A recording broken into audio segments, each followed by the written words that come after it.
Welcome aboard a Monday edition of the Sports Bash, live from the Fanatic Sportsbook at Ocean Casino Resort in Atlantic City. This is the Sports Bash. I'm your host, Mike Gill. Josh Henning is producing today's show back in the Ocean Casino Resort studios. Pete G is my on-site producer. There's Gina Murata over there. She's on socials today. How's it going, buddy? Everything's good, man. How was your weekend? You got your coffee. Yeah, she got my coffee. Let's taste it. See if she got what I asked for. Well, she wasn't sure about the sweetener. Well, we got a busy show today. The Eagles making moves, the Eagles making trades over the weekend, and obviously trying to get down to 53. Tomorrow is the cutdown day. Phillies take 2 out of 3 from the Nationals, and they start a very, very important series against the Mets tonight over there at Citi Field, as the Phillies and the Mets are 7 games separating those two teams. It was a big weekend for the Phils. We're going to get into also busy show in terms of everything that's going on out there in Eagle Land with all the trades. We will certainly dive into everything that happened. The Eagles add a quarterback over the weekend. The Eagles add a former friend over the weekend. The Eagles also starting to make some decisions to their 53-man roster. Starting today, they have already released a couple of names that are, I want to say, some of significance, some that are a little bit, I don't want to say surprising, but a couple have already been released. We'll keep you up to date on that. But let's start with the weekend that was for the Phillies and what it meant. You know, Friday night, the Tarantula blows the save. It's the, I said nobody had to be charged $15. You got to see the free laser light show. How does that work when the guy blows the No, save? you don't get charged unless okay. The only way you would get charged under my deal is when you get to see the closer enter the game at night. Not a day game, night game, and he converts the save. That's the only time you get charged, the extra money. I mean, I guess that makes you feel a little better. So then you wouldn't have got charged on right. Friday night. Now, Saturday, I was at that game, and he did convert the save. You were at that game. I was Saturday night, yeah. Now, were you thinking as he came into the game, man, I would pay $15 for this? Let me tell you something. When Bohm got thrown out at home plate, because that would have put him up, I think, by more than a save situation, or they would have extended the inning, whatever, I was hoping that he got thrown out at home plate. You did not want the run to score, yes, I was because rooting, you wanted to see the entrance. Yes, I was rooting for the Nats to get out of that inning, and I did see that entrance. And I did scan my phone, the QR code that they give you, and your phone flashes or whatever. They give you a QR code to scan, and what does it do? It, flashes your phone, like a flashlight. Flashes. Wow. Yeah. So you got to see the Tarantula entrance. Yep. Was it worth the price of admission? It was. It's pretty cool. It's pretty unique. Would you pay $15? I would not pay $15. Oh, come on. Would you pay $7? No. I paid about $30 for a Surfside. That was enough. Was it a Surfside or a Stateside? Because now your stateside prices are about to go up. Now that they're the new name for the Xfinity Live Center over there. No, it's a Surfside. Gosh. Strawberry lemonade. So Friday night, let's go back to that, because Tarantula comes in the game. Johan Duran comes in, and he actually blows the save on Friday night. And, it's one of those things where, you go back to that inning, and you kind of go through what happened, and it's frustrating because, the guy is human, by the way, believe it or not. He gets a strikeout, then Cruz doubles to right field. He hits it down the line, and then there's a single, and you get the score. It's now 4-4, and you're thinking, all right, the game's tied. He blows the save. But nowhere in your mind are you thinking that he's also going to give up the 5th run. But the throw by Real Muto, I mean, what was that? Should have eaten that thing. Yeah, he should have eaten the throw. He throws it down the third baseline. He said that after the game, too. I should have eaten that ball. Should have eaten the ball, he says, and then he gets the 2 strikeouts. But you're down 5-4 in the game, and then obviously the Phillies don't get anything. And you had you had Stott, who had been hot, Turner and Schwarber, and you couldn't get anything going in the 9th. They lose 5-4. But realistically, they could have swept that. You have Johan Duran pitching against the Nationals in a game where you have a chance to save that. If they win that game, they sweep the Nationals. And think about it, because I'm pretty sure the Brewers lost that night. And you would have been able to get another game on the Brewers. And on top of that, you would have pulled another game ahead of the Mets. And you would have had another, because keep this in mind. Right now, the Dodgers are 7 back of the Brewers for the best record. Yeah, they had a rough weekend. Oh, San man. Diego. So if you could have got that game on Friday night, you would have been 3 full games up on the Dodgers. And that is huge at this stage of the game. Then, of course, on Saturday, you get Duran. Now, I was up in Philly Saturday night, and I was out at a bar, and when the entrance came on in the bar, it was like a silence. Shifts their attention. Of everybody looking up at the television, watching this guy come in the game. I mean, it's unbelievable. This guy has people, like, mesmerized when he comes into a game and now. And he's just jogging to the mound. I mean, he's not really doing anything special. And no, he's not.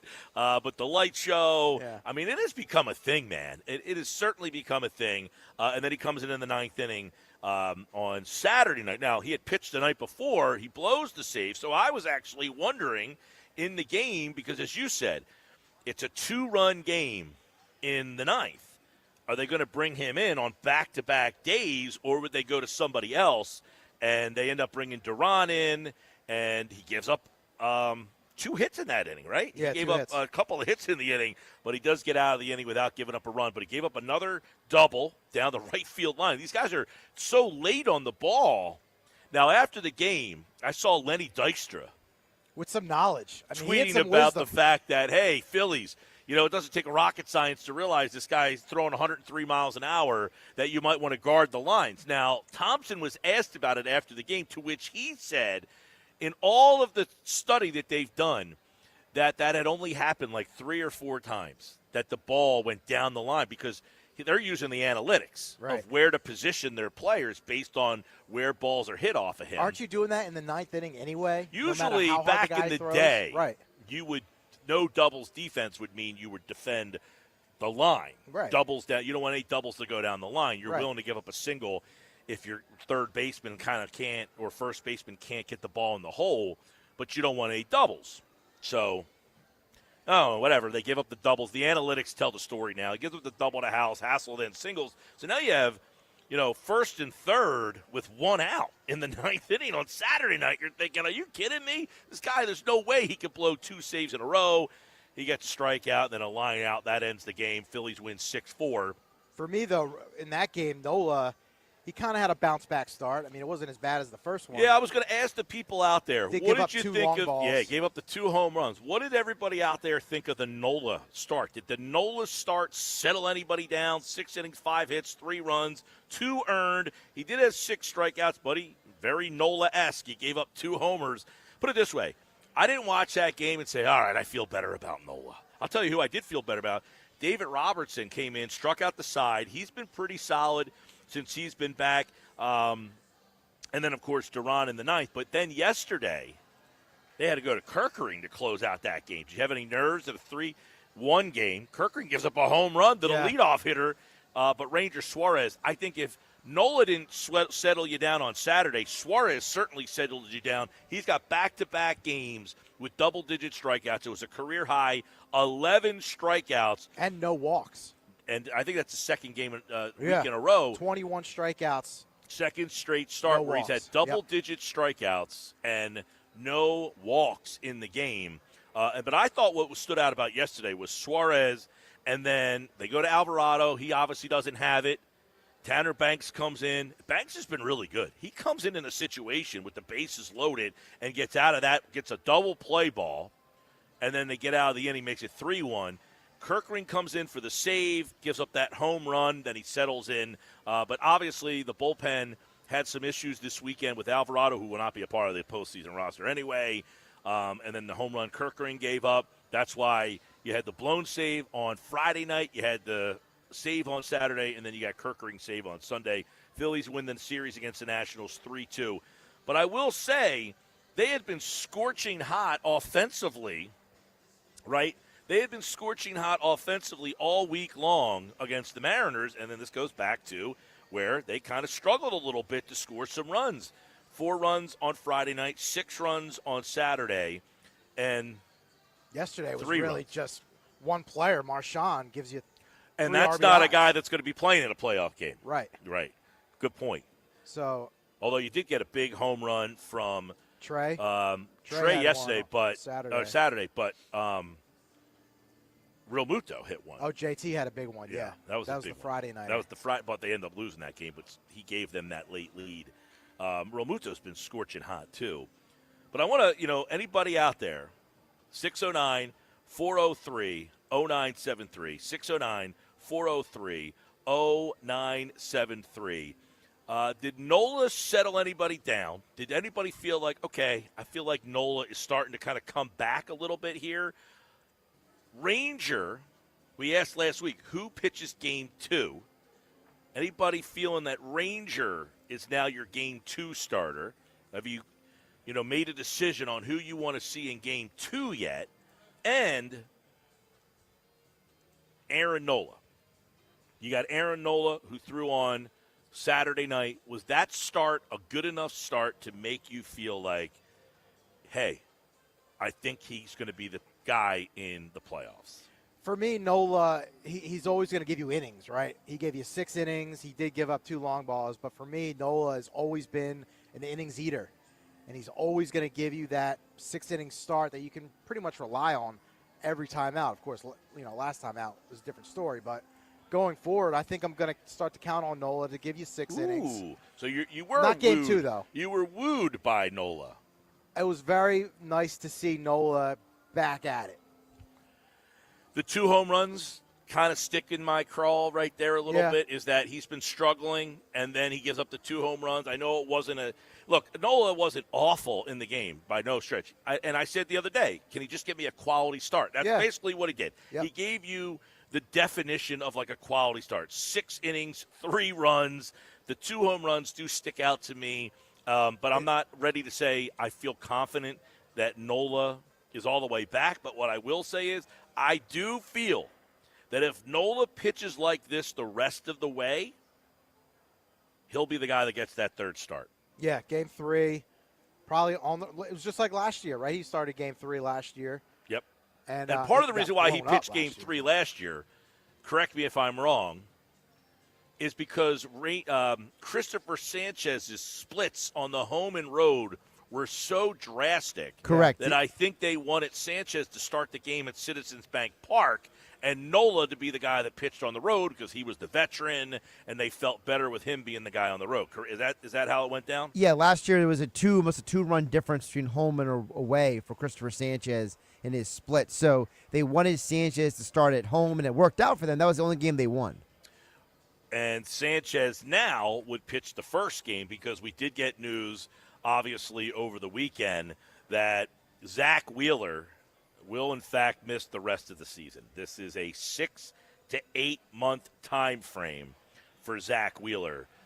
It was kind of a gut punch when you saw it. Now, it wasn't something you were surprised by, per se, right? But No. when the email came into my box on, what night was that? I guess, was it Well, Friday? it was Saturday afternoon. Saturday afternoon. Yes, here it is. Here's the email. It came in at 3 o'clock, right around 3 o'clock on Saturday afternoon. Right-handed pitcher Zack Wheeler has a follow-up evaluation and has received second opinions this week after his successful right extremity blood clot removed on Monday, August 18th. Wheeler was diagnosed with venous Thoracic outlet syndrome, and the recommendation is to undergo thoracic outlet decompression surgery in the coming weeks. Details of the surgery are forthcoming. The timeline of recovery from the surgery is generally 6 to 8 months. So it was not a very long, descriptive email. It was more of like it was business, right? Quick and to the point of Wheeler has tried, right? I mean, it was almost like he tried and tried and tried and kept getting second opinion and second opinion and second opinion, third, fourth, fifth opinion. And they all said, Zach, man, I'm sorry. I just can't in good conscience clear you to pitch the rest of this year. And it was almost like they had to come to terms with, he's not going to pitch this year. And they put this quick, short, very terse email out. Well, as I wrote about Mike on Saturday at 973ESPN.com, the literal description of how you are diagnosed with this was pretty much what Zach was dealing with. He described it to the doctors it was an unusual something is weird about my shoulder. It doesn't feel right. It's a very weird soreness, right? Well, So- he was saying the word that he used was heavy, that his arm felt heavy. Right. But the trainer, remember, so previous Saturday, Dombrowski and the trainer came out to talk to the media. And they described it as Wheeler kept saying that what he was feeling in his shoulder was not normal. It was unusual. And, all of the words that Wheeler used in his press release, all the words that Dombrowski and the trainer used in their statement, all line up with what medical professionals like the Cleveland Clinic and the Mayo Clinic say, which is this is literally what the diagnosis is. Well, that's what the diagnosis is, and he will miss the rest of the season. So now we know that. There's no more speculation or we need to hear from the Phillies. The Phillies have come out and said it is a 6 to 8 month timetable. So now we know the Phillies are without Zack Wheeler for this playoff run. So let's start there. And this is something that is not unusual in baseball. I mean, pitchers have had this. Matt Harvey has had this. Steven Strasburg, I believe, has had this. There's a few others that I'm missing right now, but it happens. Well, he wrote and he commented on, I guess yesterday. He wrote a post yesterday and said, "I'm looking forward to getting ready for the 2026 season." So it is his intention to pitch next year. Obviously, he did not say we'll see what the future holds or anything like that. It sounds like the information that he was given is this is a 6 to 8 month timetable, and you should be ready or able to pitch again. Merrill Kelly's the other one I was Merrill missing. Kelly Yes. is another one, yes. That being said, now that we know for sure that Wheeler will not pitch again, does that change anybody's expectations for this season at all?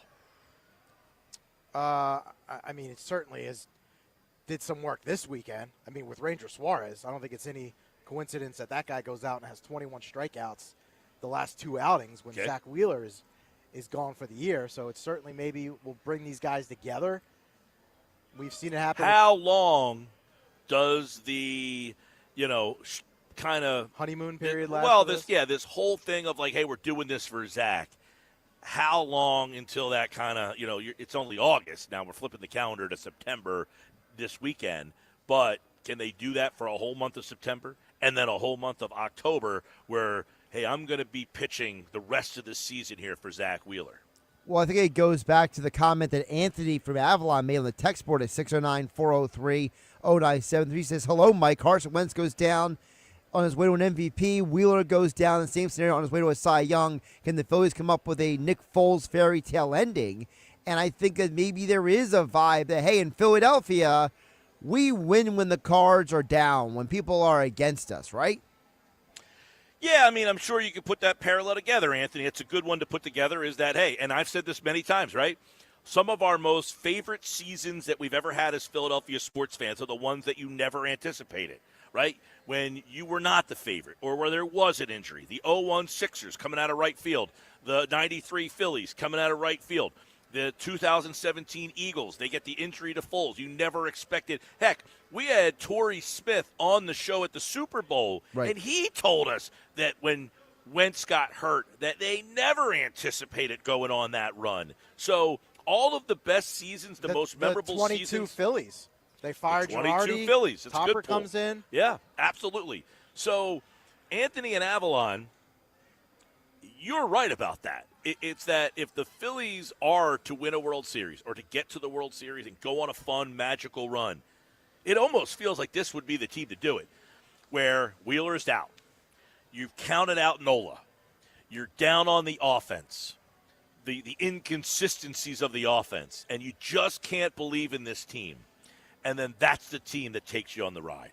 Alvarado gets suspended for 80 Alvarado games. gets suspended. Right. All of these things that you throw into the pot of stew here of why you wouldn't believe in them are also all the reasons why potentially it happens. Is there a team in the National League that you're like, oh, my God, there's just no way with all the stuff that's going on, no Wheeler and no Alvarado and the offense, you can't beat that team. Does that team exist? I mean, it's always scary to go up against the Dodgers. Okay. For me. Dodgers is definitely, they listen, the Dodgers are certainly – now, I asked Josh the other day, is there any part of you – and I saw the Dodgers lose to the Rockies the other night, and I asked myself, are they just bored? Like, are you at the stage of the season where you're just bored out of your mind? You're playing the Rockies on Friday night or whatever night of the week it was. Is there a part of you that's just like, they've got to be bored out of their mind? You won the World Series last year.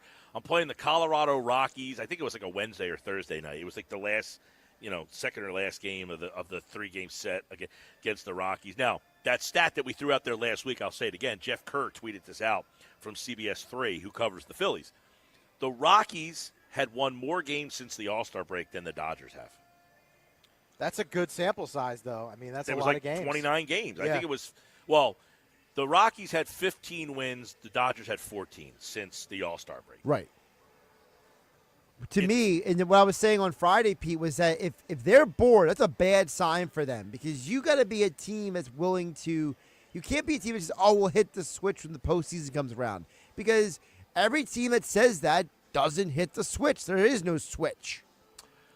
No, but we could see teams the Brewers won 14 straight games, one stretch of games, and then they have not played well. And they have the player. I mean, I don't want to go up against Ohtani, Betts, Freeman in the playoffs. Who would you rather face, the Brewers or the Dodgers? The Brewers. Brewers. Right now, the way the standings shape up in the National League, the playoffs would be the Brewers and Phillies, with the Brewers as the 1 seed and the Phillies as the 2 seed, getting the bye. The wild card matchups right now would be Dodgers, Mets. That would be your first-round matchup. Cubs, Padres. They would be matched up in the wild card. 3-game series. Dodgers, Mets. If the Dodgers won that series, correct me if I'm wrong here, they would play the Phillies, correct? I actually think it's Cubs-Mets because the Cubs are 2 games ahead of the Dodgers in the standings. So I think it would be Cubs-Mets, Dodgers-Padres. Yeah, but the Cubs are the wild card team. The top 2 wild card teams play each other. Oh, right. So it's division winner. Yeah, you're correct. My bad. Yeah, the Dodgers are the worst division winner, so they would play the worst wild card team. Which would be the Mets. Right. So it would be Dodgers, Mets, Cubs, Padres. And then the winners, correct me if I'm wrong here. Yes. If the Dodgers win, they would play the Phillies. If the Mets win, they would play the Brewers because the Mets are the worst team available, and the worst team available would play the best highest team. Right. Correct. So the Phillies, in that case, would play the Dodgers in the division series. Right. That's how that would work. I mean, I don't. They would get Red October at home. Phillies would have the home game. That's yes, key. the Phillies would have the home games. Now, if the Mets were to win the series, then you would play the winner of the Cubs-Padres series. And in that situation, the Padres at Citizens Bank Park has not gone very well for them. No, sir. That's what's in. That's what's in. That's what's in. Those guys, man. All right, well, Mike McGarry from the Press of Atlantic City. What did we learn this weekend? A lot of trades for the Eagles. John McMullen at 3. By the way, you want to go to Iowa? Oh, I did see this yesterday. We're already in. Are you? Oh, man. I know exactly. Now, the schedule comes out tomorrow, but I know what day it is. Oh, you do? Well, I mean. Well, it's in August. I know that. Well, the Field of Dreams game has been on the 3rd Thursday of August the first 2 times. So the 3rd Thursday of August, or the 2nd Thursday, is it the 2nd? The date is going to be August 13th. That's what the date's going to be. You're going. I'd like to. I already sent the text out to a bunch of buddies. They're all in. My girlfriend said immediately, I'm in. Wow, she's already in. She wants to go. I mean, you might as well go. You've been to Czech Republic. You've been to Thailand. But have I been to Iowa? Nope. No, I have not. Sports Smash Live, 97.3 ESPN. Yeah, the Phillies' schedule drops tomorrow. And one of the games, they will be playing in the Field of Dreams game in Iowa next year against the Minnesota Twins. We got more on that.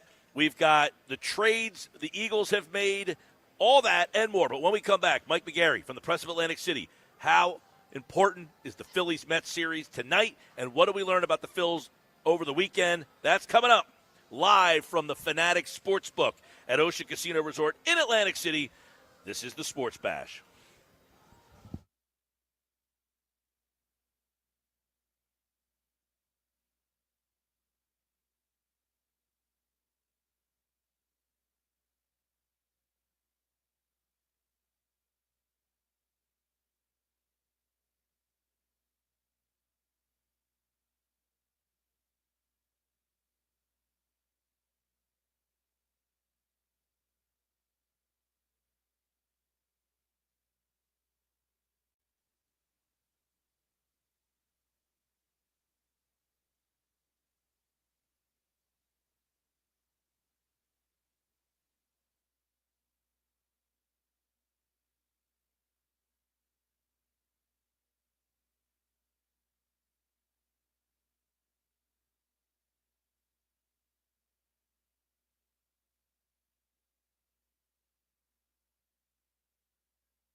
I just didn't know because I restarted my thing. Yeah, fantasy football league. I'm in Henning's league now.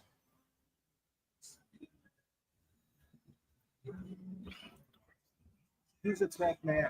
Grayson? How about now? Yeah, Grayson. Yeah, Schwein. Yeah, but who's the?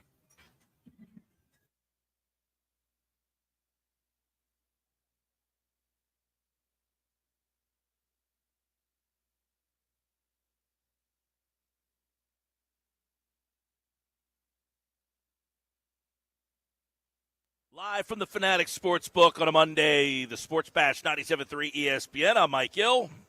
We've got crazy weekend. Phil's beat the Nats 2 out of 3, and then Howie Roseman took over and just started making trades left and right.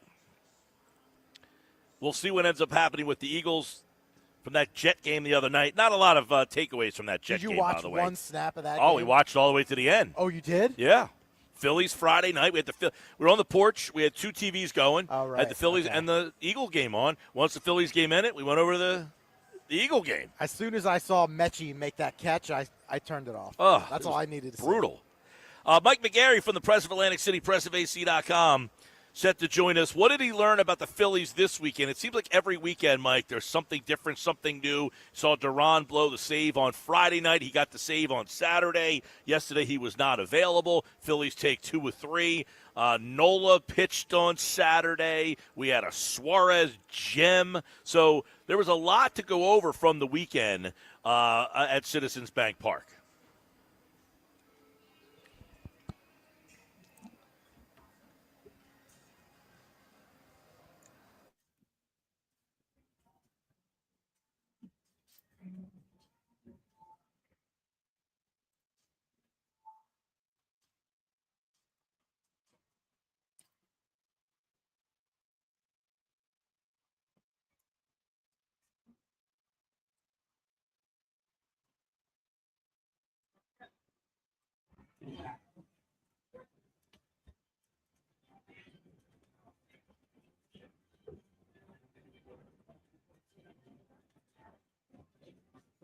Yeah, I know that Nola, 6 innings, gave up the 2 home runs. It was kind of a Nola game, right? Kind of a quality start. If he gives you that start the rest of the way, do the Phillies feel that he is one of their playoff starters?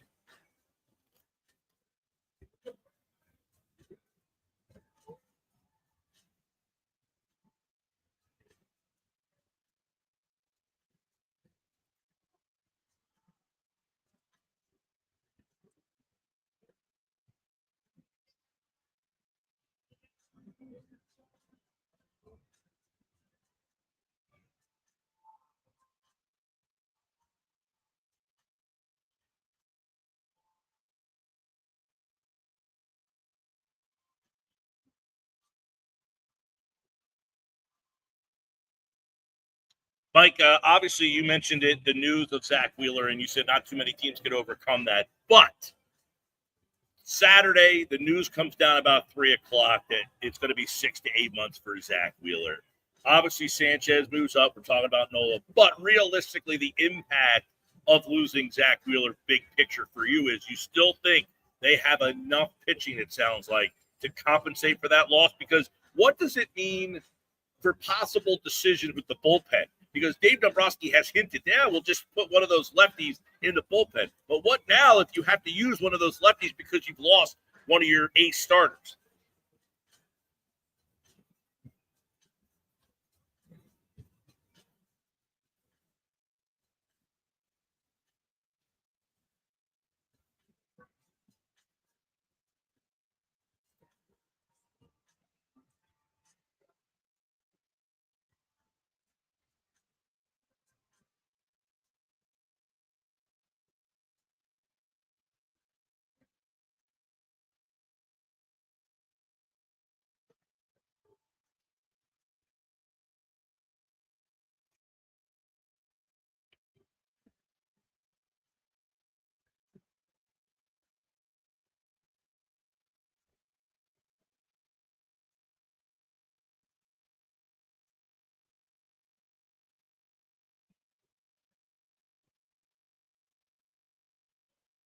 Yeah.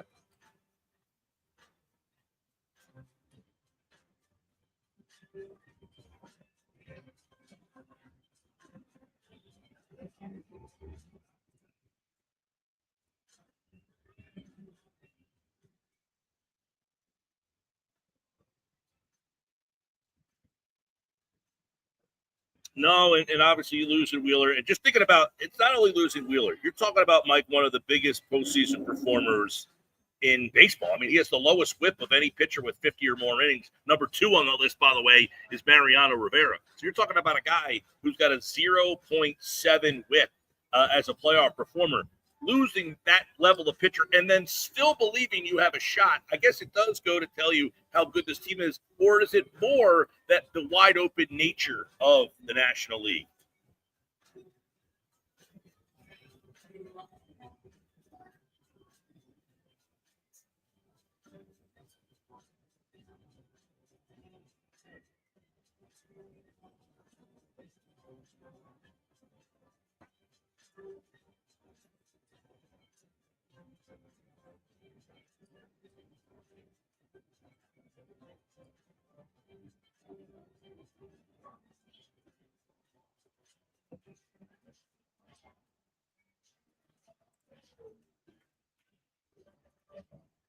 Team that everybody's got to measure up against. That's the team to beat when October starts. I think it's wide open. So it's testament to both the talent on the Phillies pitching staff and to the kind of wide open nature of the entire major league this year, not just the National League. Mike McGarry for the Press of Atlantic City, pressofac.com. Phillies taking on the Mets starting tonight. Now, obviously, the Mets have had some struggles here, and the Phillies lead the division between these two teams by 7 games. They play 7 more times. But in your estimation, is this division over? Yeah, the division is over, and I realized, over the weekend I'm traveling around South Jersey, and apparently sometimes you forget, Mike, that people are actually listening to us talk. And I said on Friday I thought the division was over, and people are like, "You're putting a whammy on the Phillies. What are you saying? There's so many games left." No, this division is over, barring one thing happening, and that's the Mets going 7-0 against the Phillies in the next 2 to 3 weeks. Just it's basic math, Mike. You look at it. I think there's 32 games left. If the Phillies go 500, 16-16, the Mets got to go what? 24 and 24-8 to pass them. That's not going to happen. So the Phillies are in control of this division. The Mets should be more worried about the Cincinnati Reds behind them. But still, these are measuring stick games, and you want to be playing well this time of year and go into the playoffs on a upswing. And the Mets have had the Phillies number, in the playoffs last year and the regular season this year. So it's an important series for both teams to kind of measure themselves against each other. But as far as the National League East, if the Phillies were to lose this division with what they have, the 7-game lead with 32 to play, that would be an epic collapse. Mike, obviously they'll play the Mets, and as you said, the Phillies had problems at Citi Field. Right now, the Mets are holding on just to be the wild card team. They're a game and a half up on the Reds in that wild card. But that would be interesting if the Dodgers were the 3rd team and the Mets were the wild card. It would be a Dodgers-Mets first-round matchup, and the possibility of the Phillies matching up with the Mets pretty much wouldn't happen unless they made it to the championship series. So this is a big series for the Mets if they want to hold on just to the wild card at this point. They can't even think about the division, it seems like, in this series. They got to worry about winning games if they want to hold on to that wild card. Yeah, absolutely. To me, the Mets, again, we just went through the math. It's not going to happen. Their prime concern should be getting into the playoffs. But tonight, Mike, is an interesting game. We just talked about the Phillies starting rotation. It's Christopher Sanchez against Senga tonight, the aces of both staffs.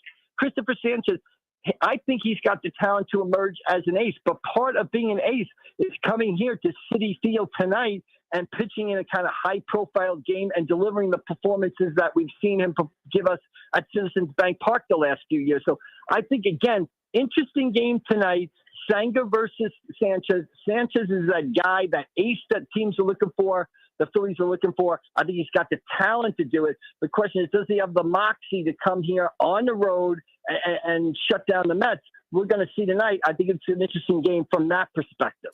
All right, Mike, let's go back real quick to Dombrowski has hinted that there would be a lefty or somebody that would go to the bullpen. Watching Ranger Suarez the last two outings, and if he continues to pitch well, there was some worry about him after the All-Star break. But is he your definitive guy in the rotation, or is it still him and Luzardo bouncing back and forth the rest of the season? Obviously you'll see Luzardo, pitch in this series coming up here against the Mets.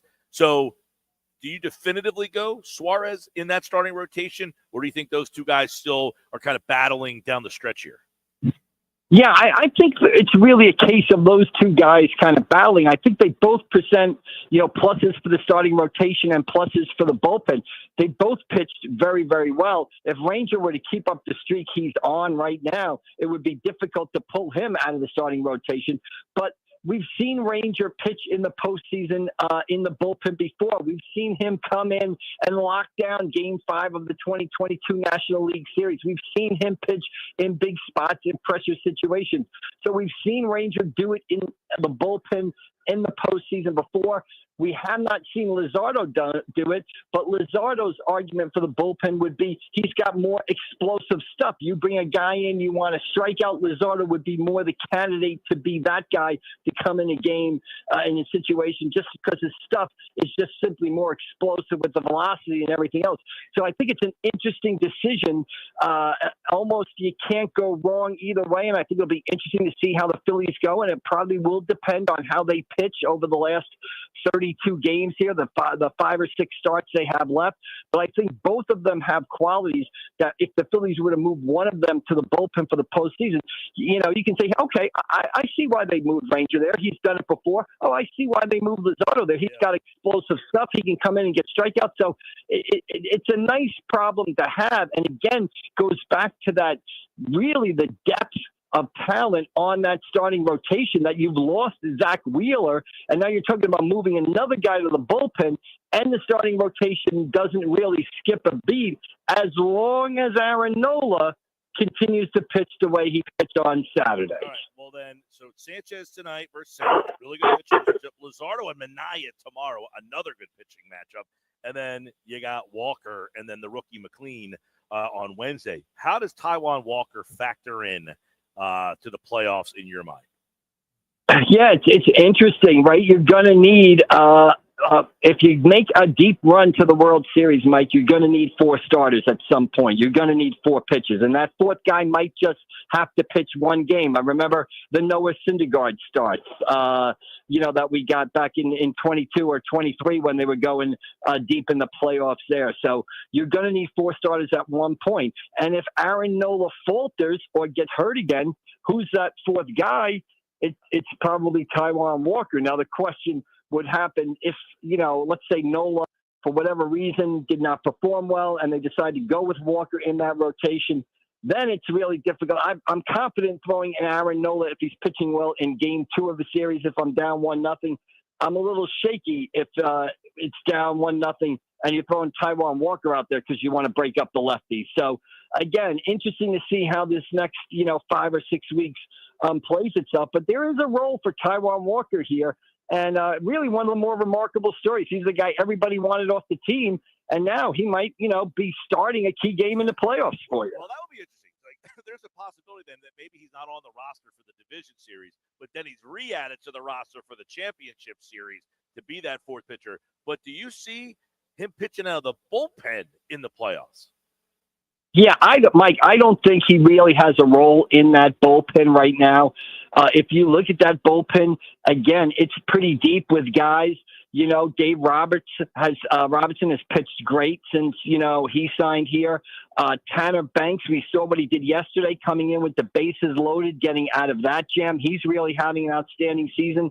Strom and Kirkring are what they are. And then you've got Duran at the back end. That's 5 guys. So, you've got other guys back there that they'll call up, maybe put on the postseason roster and things of that nature. So I would only see Taijuan Walker's role if they needed a 4th starter and he was that guy. Let's say Aaron Nola, again, didn't, perform the way we expect him to perform over the next 5-6 weeks. So I don't think they need Taijuan Walker out of the bullpen because they have the depth in the bullpen right now, to take down, 5 or 6 the high leverage innings in a ball game. All right, Mike. By the way, will the Press of Atlantic City be sending you to Iowa? To Iowa next year for Field of Dreams. No, I doubt it. Although I think the parent company, Lee Company, that owns our paper, is based out of Iowa. So maybe they can have some sort of corporate retreat and get me out there for the Field of Dreams game or whatever. So that is interesting. Right. That was announced yesterday too. By the way, the Phillies will play in Iowa for the Field of Dreams. The full schedule, by the way, for next year comes out tomorrow. But the Phillies tonight against the Metropolitans, first of 7 times it will play between now and the end of the year. 3 in New York, 4 in Philadelphia coming up in a couple of weeks. Mike McGarry from the Press of Atlantic City says the division is over. Mike, we'll talk to you Wednesday. Yes, unless the Mets go 7-0, but that's not happening. We'll see you guys down the road. All right, there you go. Mike McGarry from the Press of Atlantic City, pressofac.com. And who knew that people actually, Mike and I talk on the radio? We feel like we're having this conversation, just the two of us. Gotta watch what you say. Well, he said the division is over. He proclaimed that the Phillies have won this division. Do you guys agree? 609-403-0973. Bobby in Wildwood says he needs to see Nola pitch against a better team than the Nationals. He's not buying it because it's the Nats. 609-403-0973. That's like when the Eagles play the Browns or the Titans, right? Yeah, just going through the motions. Can't give Jalen too much credit, right? When we come back, the poll question for today is up at Mike Gill Show. It has to do with a proposed trade over at ESPN.com that Bill Barnwell proposes for the Eagles. Who says no? We'll update the poll question next on the Sports Bash live on 97.3 ESPN.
All right, 252, the Sports Bash Live, 97.3 ESPN. We're live at the Fanatic Sportsbook at Ocean Casino Resort in Atlantic City. All right, here's the poll question. You guys can vote at Mike Gill Show. This trade was proposed by Bill Barnwell over at ESPN.com. The Bengals would get Jalix Hunt, a 2026 third-round pick, and a conditional 2027 pick based on playing time, performances, etc. The Eagles would get Trey Hendrickson. Who says no to the deal? Vote at Mike Gill Show. Eagles fans, would you make the trade right now? 58%. No, they would not make the trade. 42%. Yes, they would make the trade. Josh, which way did you vote? 100% yes. I would love to know the 58% who are against this trade. Like, what is it about this deal that says, hey, I don't want a guy who's in the prime of his career, who's an elite pass rusher. PG, are you one of those people? For Jalix Hunt, I would do it. No, if you replaced Hunt with Nolan Smith, I would probably caution that one. Nolan Smith is not brought up in this conversation, Pete. It's No, Hunt, he's not. a But third-round pick, and a conditional For pick. the sake of discussion, Nolan Smith would be a deal breaker for you. So you would trade Jalix Hunt. You wouldn't trade Nolan Smith. You guys out there, at Mike Gill Show, vote, vote, vote. Text in 609-403-0973. 609-403-0973. Who says no to that deal? You can get the full details of the deal, proposed deal, by the way. We're going to be talking about the deals that were made this weekend with John McMullen next. Check it out over at 97.3ESPN.com.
All right, 3 o'clock, Sports Bash Live, 97.3 ESPN, the 97.3 ESPN free mobile app, live video streaming on the X platform and on YouTube. At Mike Gill Show, be a part of the show. As always, text board is open, 609-403-0973. This hour of the Sports Bash Live at the Fanatic Sportsbook. It is brought to you by Broadlee's Plumbing, Heating, and Air Conditioning, your trusted source for heating, plumbing, service, and installation for generations. Call 609-390-3907 online, broadlees.net. We have another cut in the Eagles world here. Yeah, we're monitoring all these cuts that are happening. I saw E.J. Jenkins, the tight end. Obviously, Kenyon Green, he was acquired in the Chauncey Gardner-Johnson trade. Yep. We've also got Eli Ricks, who was an undrafted rookie free agent a couple of years ago. He's played 23 games. That, according to Geoff McClain. Eli Ricks has been released by the Eagles. What else we got? Kyle McCord. Well, the writing was on the wall for him when they traded for Sam Howell this weekend. I would imagine that McCord will be back on the practice squad. And DTR yesterday, right? He got cut. Dorian Thompson-Robinson released by the Eagles yesterday so we have, as well. Jalen Hurts, Tanner McKee, and Sam Howell as the QBs. Right, and there was also some trades this weekend. The Eagles traded Darian Kennard to Green Bay because they acquired Fred Johnson. So they got Fred Johnson back on the Eagles as kind of the swing tackle. It was obvious the Eagles were not happy with the swing tackle situation, the depth on their offensive line, so they bring Fred Johnson back. By the way, John McMullen from Sports Illustrated and Birds 365 is going to join us to talk about all these moves in just a second. So they got John Mechie last week, Jacorian Bennett before that. Sam Howell, I guess, was on Friday or Saturday, and then Fred Johnson. So they have made a plethora of moves here, and I don't know that they're done yet. That they might still be looking to do some stuff to, try to improve this roster. I know we're going to talk to McMullen in a couple minutes. Now, McMullen's a big fan of the hashtag no. Anytime there's a big name brought up that's attached to the Eagles. Trey Hendrickson. But Trey Hendrickson, is that even a possibility? Now, Barnwell writes over at ESPN.com that if Hendrickson wanted to get traded to the Eagles, that he might have to take a little bit of like a discount, like a 2-year, $70 million deal to try to fit it under the cap situation. And Hendrickson, obviously, the reason that he is possibly a trade candidate, he's definitely a trade candidate, is because he wants a new deal from the Bengals, and the Bengals aren't really willing to do it right now. Now, apparently the two sides have started to kind of re-engage, but we just saw Terry McLaurin sign today. Scary Terry, yep. He got a deal with Washington, so that is now taken care of. Did you see Micah Parsons this weekend falling asleep on the trainer's table? No, but I did see that Micah You Parsons. Didn't see that? No, I was kind of highlights of it, right? The guy's literally laying down on the trainer's table during a preseason game. Out, like a light. His eyes were closed. He doesn't want to be at a preseason game, whether he's playing or not. You don't think that's unacceptable? I don't know. You believe that he should be awake and alert for his buddies. I think so. If an Eagles player did that, I think we'd be up in arms. So we'll get the very latest on what is happening. And that's not even what Jerry Jones had to say on his podcast tour with Michael Irvin and Stephen A. Smith. I can't keep up with all the Jerry Jones carnival barking. Well, I don't know what's happening there. I will say this. In all seriousness, though, the season starts next week, and Micah Parsons is not going to play. Maybe. I would imagine. You think he signs Wednesday night? No, I think he signs Monday or Tuesday. Okay. Right after Labor Day, I would think Monday or Tuesday. Maybe Labor Day, Monday, or Tuesday. I think they get the deal done, and then he plays in the game on Thursday night. So you don't think this has the potential to be like a ongoing?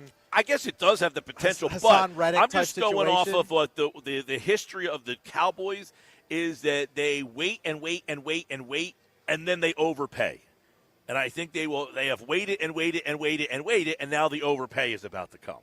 And I'm not saying that, like, whatever Micah Parsons gets, he's a great player, and it probably, he deserves it. But I I'm wondering if Micah Parsons, though, has gotten to the point where he says, you know what, I don't care anymore. I don't even want to play for the Cowboys. I can't imagine that it would be that bad, but who knows? I mean, the Cowboys, their history has kind of been that they wait and they wait and they wait, and then they finally get the deal done.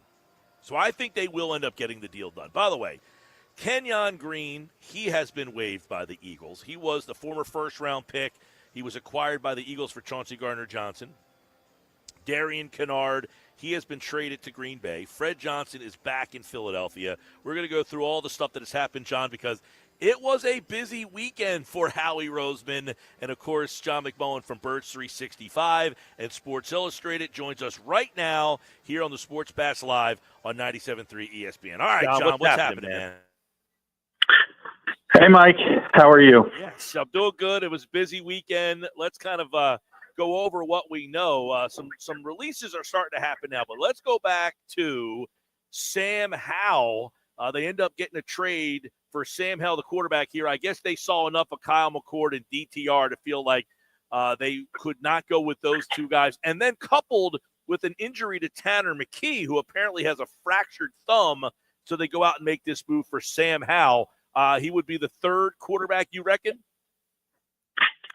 Yeah, when Tanner's healthy, but I do think, Tanner's probably not going to be ready, and I would say likely not going to be ready for Dallas on September 4th. So to me, that has more to do with his injury than and not wanting McCord or Dorian Thompson-Robinson to be a play away. And, I don't know if that's the proper move. I'm not in love with that trade, to be honest, because, Sam Howell's better right now, but long term as a third string quarterback, he's not going to play. It's not relevant. Maybe, you get back Kyle McCord on the practice squad most likely, and you can work with him. But it's one of those things where, 99% a durable quarterback like Jalen Hurts is going to make it through, but the Eagles were so worried about it, they made this move. And Sam Howell, a little bit more of a dual threat, though. He's a guy who can run, and possibly a guy who would, as you said, be better in the now. But they do give up a couple of players there, a couple picks, I should say, to get Sam Howell. It was a 2026 fifth rounder and a 2027 seventh round pick to get Sam Howell. So that's that. I got to pick back. So it's minimal compensation, but it's still, I don't know. It resonates with me that Kevin O'Connell got to look at him and say, we don't want this guy. We want Carson Wentz, who's coming off the street. And I'm not that high on Carson Wentz. Right. So Sam didn't play well this summer. But, it's about week one and making sure you have somebody who's played in case the catastrophe happens. And he's never legislate that type of stuff. So, ultimately Tanner will be back. He's not going to be placed on injured reserve, so he's going to be back within the first 4-game window. So ultimately he'll be the backup, and people will forget about Sam Howell. And the Eagles did release Kyle McCord, as you mentioned. There's probably a good chance he gets back to the practice squad, though, would you imagine? Yeah, I think so. He certainly didn't show enough to where somebody else did. A 53-man roster spot, you would think, but it's always tough to determine what other teams feel. Now, he went in the 6th round of the draft, but there is back deficiency, so you cross your fingers. I don't have a problem with the Eagles putting him through waivers. I think he'll get through, and hopefully, and hopefully they'll be able to work with him and develop him a little bit. And Sam will be here for a year, and again, people will quickly forget about it. I was going to say, they're not looking at Sam like they did Pickett, though, right? Like McKee would be the number 2 guy, where last year Pickett was ahead of McKee. You still think McKee would be ahead of Sam, even though Sam has more experience? Yeah, I don't think that one's close. When he's healthy, Tanner McKee's going to be the backup. All right, let's go to the offensive line, because it was apparent that the depth on this line had been starting to get questioned. The Eagles have now traded to get back Fred Johnson. They've also traded out Darian Kennard. So kind of give us your look at the way this offensive line thing looks now and why they decide to go back and get Fred Johnson. Well, they didn't have a backup for left tackle. That's the issue. Kendall Lamb did not play well. He was obviously an aging player coming off back surgery, and I think ultimately he may end up retiring because of that back surgery, but we'll see what shakes out there. They tried Matt Pryor at the last moment. He's a better right-handed player, likes to play on the right side versus the left side, so they weren't comfortable, and they go back to get Fred for a 7th-round pick.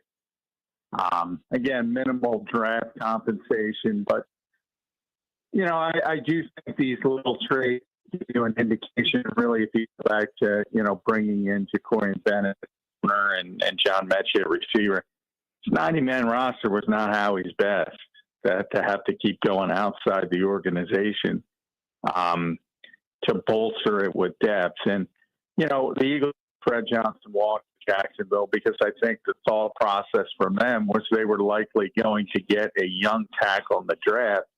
Didn't work that way.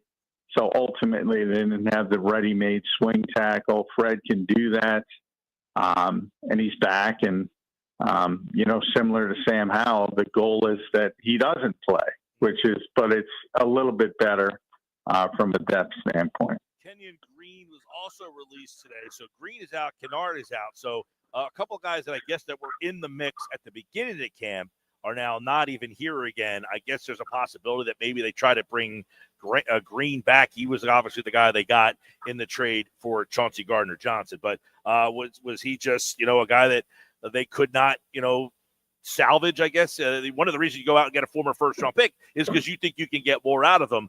I guess it's apparent that they didn't get as much as they thought they could out of him. Well, I don't. It was kind of a throw into the C.J. Gardner-Johnson trade, which is, basically addition by subtraction from the Eagles' perspective.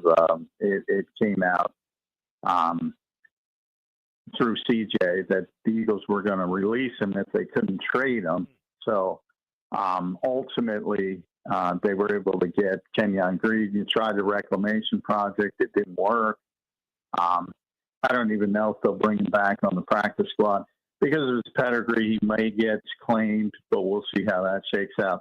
He was hurt most of the summer. He was never really in the competition, and I think that was a disappointment to a lot of people who saw that pedigree. But I'm not sure he was ever in the Eagles' plans. All right, they traded Chauncey Gardner-Johnson away. One of the guys they released was Lewis Seen, a former first-round pick. It looks like an injury designation. It's another one. Right? Yeah, he is waived injured, so he'll revert to injured reserve, and ultimately the Eagles will work out an injury settlement, and he'll move on as well. But, same thing with Kenyon Green. People see that pedigree first-round pick, and he never developed really in Minnesota. Then he got a shot in Buffalo. He suffered a pretty serious leg injury as a rookie, and he was probably, of all the safeties on the Eagles depth chart, he might have been last, even behind Max and Hook. So no surprise that they moved on there. All right, E.J. Jenkins, it looks like, as you kind of talked about last week, Kylan Granson will now be the third tight end. Jenkins is a guy they've liked a little bit here over the last couple of years. He seemingly has stuck around, but he gets released today, so it looks like it'll be Goddard, Calcaterra, and Jenkins. Granson, Jenkins is getting waived. He got a case of the drops at the wrong time. The last week, just kept dropping the football. And it's a shame because I thought he had an opportunity more from the Johnny Wilson injury, from a different position, but the Eagles like his blocking ability and the way he's developed there. I do think they'll try to bring him back on the practice squad, but he had a really difficult last week catching the football, and it just, Kylan caught it well. So he should be the tight end 3, but even from that standpoint, the Eagles could look outside the organization, or they could play the game where, Kylan's the vested veteran. They could wink, wink, deal them and put them on the practice squad, elevate them to start. They did that last year at the tight end position. They might do it again this year. Any of the veteran edge guys that they brought in, Uche Ojulari, on the bubble for you, or do they both make it? I think Uche makes it. Ojulari, I think, could be moved. I think he could be cut. I think he could be on the team. A lot of it does. I think they're working hard to make a trade for an edge rusher, a more meaningful trade than what went on yesterday. They know they need to add to that position, and we'll see if they can get something done. If they get something done, it's a likelihood that Ojulari is probably out. All right, with that, then I'm going to have to ask you about Trey Hendrickson, right? Is that a hashtag no? Or obviously that would be a situation where you're going, we're taking a huge swing there. Do you see a trade like that being a possibility? No, not that kind of. Trey's holding in for $30+ million, and now they've not shockingly opened negotiations again in Cincinnati. I expect him to stay in Cincinnati. They're working on a trade, but it's not involving Trey Hendrickson or Micah Parsons. So they're trying to get another edge rusher. Excited. They're trying to get another edge rusher, but not of that magnitude. Yeah. That's too expensive for the Eagles right at this particular time for where they are under the cap and what's coming down the road with Jalen Carter, et cetera. They're just not in a position to pay an edge rusher $35 million a year. All right, John McMullen, Birds 365, and of course Sports Illustrated. He has his 53-man roster projections up, which I guess kind of got blown up. Pre-trade. Right. Got blown up a little bit over the weekend. Did Friday night's preseason game do anything for anyone? No. I don't want to downplay because it's important for the people playing in the game, but I mean, you went through a whole summer. You went through 18 training camp practices. You went through that all. Nobody's making the roster on one performance. Antoine Powell-Ryland would be the guy who's done basically nothing during the summer and showed up in the last game against a four-string tackle that got cut, I think, first by the Jets. So you have to put the context into it. But no, I don't think that weighs that heavily on the 53. Eli Ricks also out today. Perry Nickerson, a veteran, he's out today as well. So it looks like Ja'Cory and Bennett. And Perry played very well in that Jets game. He did. But yeah, it's not going to put him over the top, right. obviously. It shows you how, I want to say, little importance that game has. But you're right. If you were just going off that game, you say, hey, Nickerson had a shot. Obviously, Lewis Seen had an interception in the game. It shows you that those type of things don't really mean all that much. Now, people are starting to cut guys. They're starting to filter out tomorrow by 4 o'clock. The roster has to be set by 4 o'clock. But we know a lot of things can happen even from 4 o'clock tomorrow until September 4th. And you would anticipate that the final 53 on Tuesday at 4 o'clock will not be the final 53 on Thursday night, September 4th? No. Yeah, there's always some movement from that standpoint. Now, the waiver wire is probably not going to be as relevant for the Eagles because they're 32nd in line. So it's going to be very difficult to parse across players. But there's a possibility that the Eagles like somebody in the draft and claim him, and he does get to that low on the list. But obviously the higher profile waiver claims are going to go much before the Eagles. Still, there tends to be a little bit of movement, not a ton of movement, but once that initial 53, and that's why we call it the initial 53, there's always a little bit of a tweak in between that and the opening game. All right, I'm going to leave you with this. We brought up Henderson. The trade that was proposed was Jalix Hunt, a 2026 third-round pick and a 2027 conditional for Hendrickson if they could get him on a 2-year, $70 million deal. I said, who Eagles, would you make that trade? You will be pleasantly surprised, John. 60% of Eagle fans are saying no, they would not do that deal. Well, I'm a little surprised by that, actually, because he is such yeah, well, I'm glad they put the contract in because I think that was ESPN. But too many people start. I always say when you start with the trade stuff, look at the contract first, look at what the player wants, and then get to the trade stuff. But obviously, if money was no object, yes, then I make that deal. But money is the biggest object. That's why you can't make that deal. But I do think there's a lot of fans that say, oh, you can't give up a young player. Yes, you can. They need an edge rusher badly. But money precludes it, and you don't even get to that point. So, again, if money was the object, yes, but it's not. It's not in the conversation. All right, John McMullen, everybody. Make sure you check out tomorrow morning, Birds 365 on the Jacob Media YouTube channel. And, of course, Sports Illustrated for all the Eagles news and reaction right here on the Sports Bash Live on 97.3 ESPN. All right, John, we'll talk to you, pal. All right, thanks, Mike. All right, our is brought to you by First Bank of Sea Isle City. This season, score big with First Bank of Sea Isle City. From savings to mortgages, we're on your team helping you reach the end zone. First Bank of Sea Isle City, your hometown bank, your winning play. Our first reaction after every Eagles game right here every Monday at the Fanatic Sportsbook. When the Eagles play, our first reaction will be brought to you by First Bank of Sea Isle City. We're live at the Fanatic Sportsbook at Ocean Casino Resort in Atlantic City. Now, right now, 60% of our viewers and listeners say no, they would not make that trade. Jalix Hunt, a third-round pick, and a conditional pick in 2027 for Trey Hendrickson. Eagles fans, would you make the trade?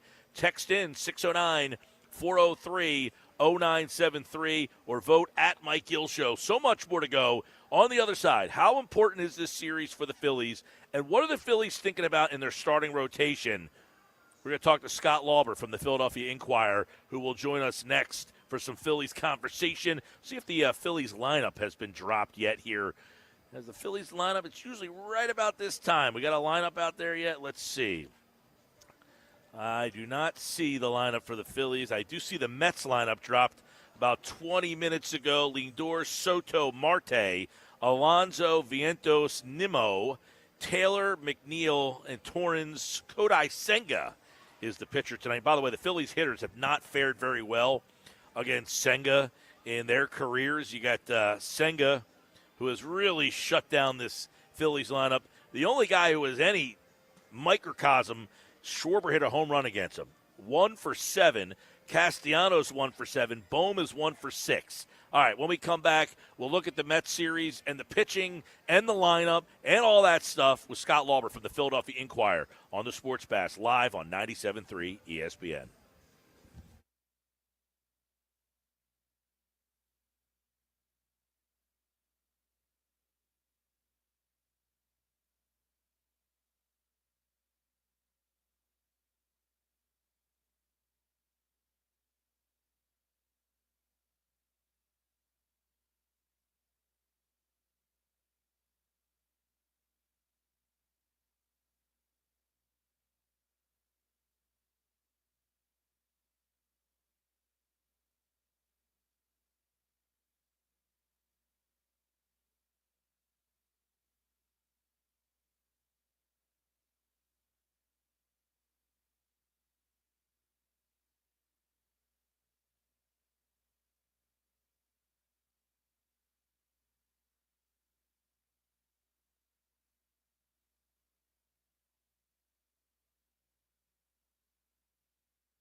All right, 3:30. We're live at the Fanatics Sportsbook here in Atlantic City at Ocean Casino Resort. Of course, every Monday you can stop by, say hello to the show here at the Fanatics Sportsbook. This hour of the Sports Bash, talking a little Phils as they get ready to take on the Metropolitans tonight. They have a 7-game lead in the National League East. What do we learn this weekend? You know, Scott, one thing, Scott Lauber from the Philadelphia Inquirer is going to join us to talk a little Phils. One thing we did learn, which was anticipated, that the Phillies will not have the services of Zack Wheeler the rest of the way. Scott, how does that kind of shape the pitching now the rest of the way? Is this kind of in a fluid situation, or do you think the Phillies now bump Sanchez up and then know what they would do with the second, third, and fourth spots come playoff time?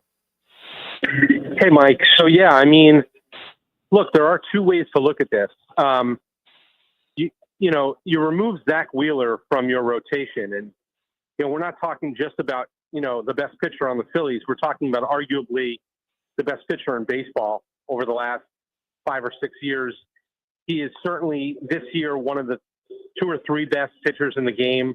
Put him there with Paul Skeens, put him up there with Tarik Skubal. They are, to me, are the top 3 pitchers in baseball.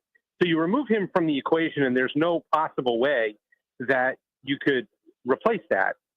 However, the other way to look at it is the Phillies are probably as well positioned as any team in the sport to weather losing a pitcher of that caliber or any caliber because of their depth in their rotation. So without Wheeler, you still have Christopher Sanchez, who is an emerging number 1.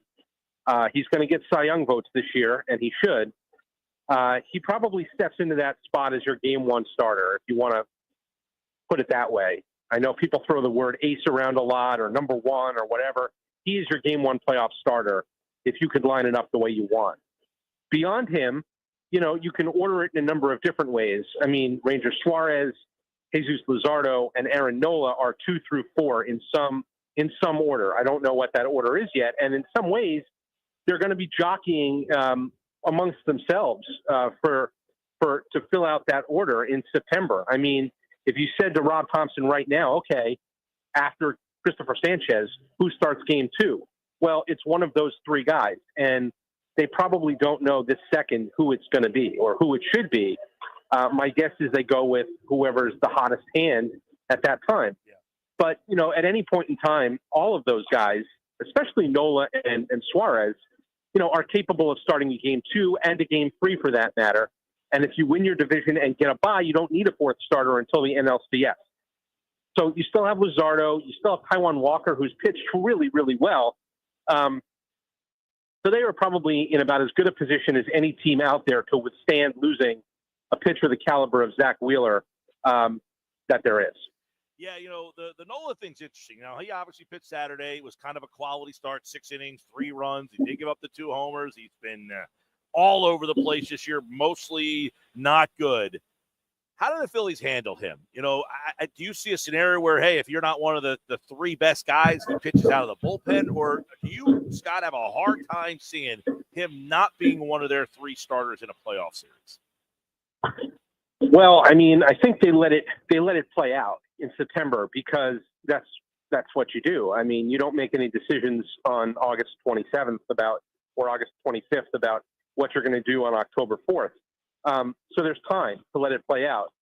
I was saying to someone today, I have a hard time believing Aaron Nola is not going to be in their playoff rotation. I think he's got to be like a train wreck in September for him to not be in the mix as a rotation piece.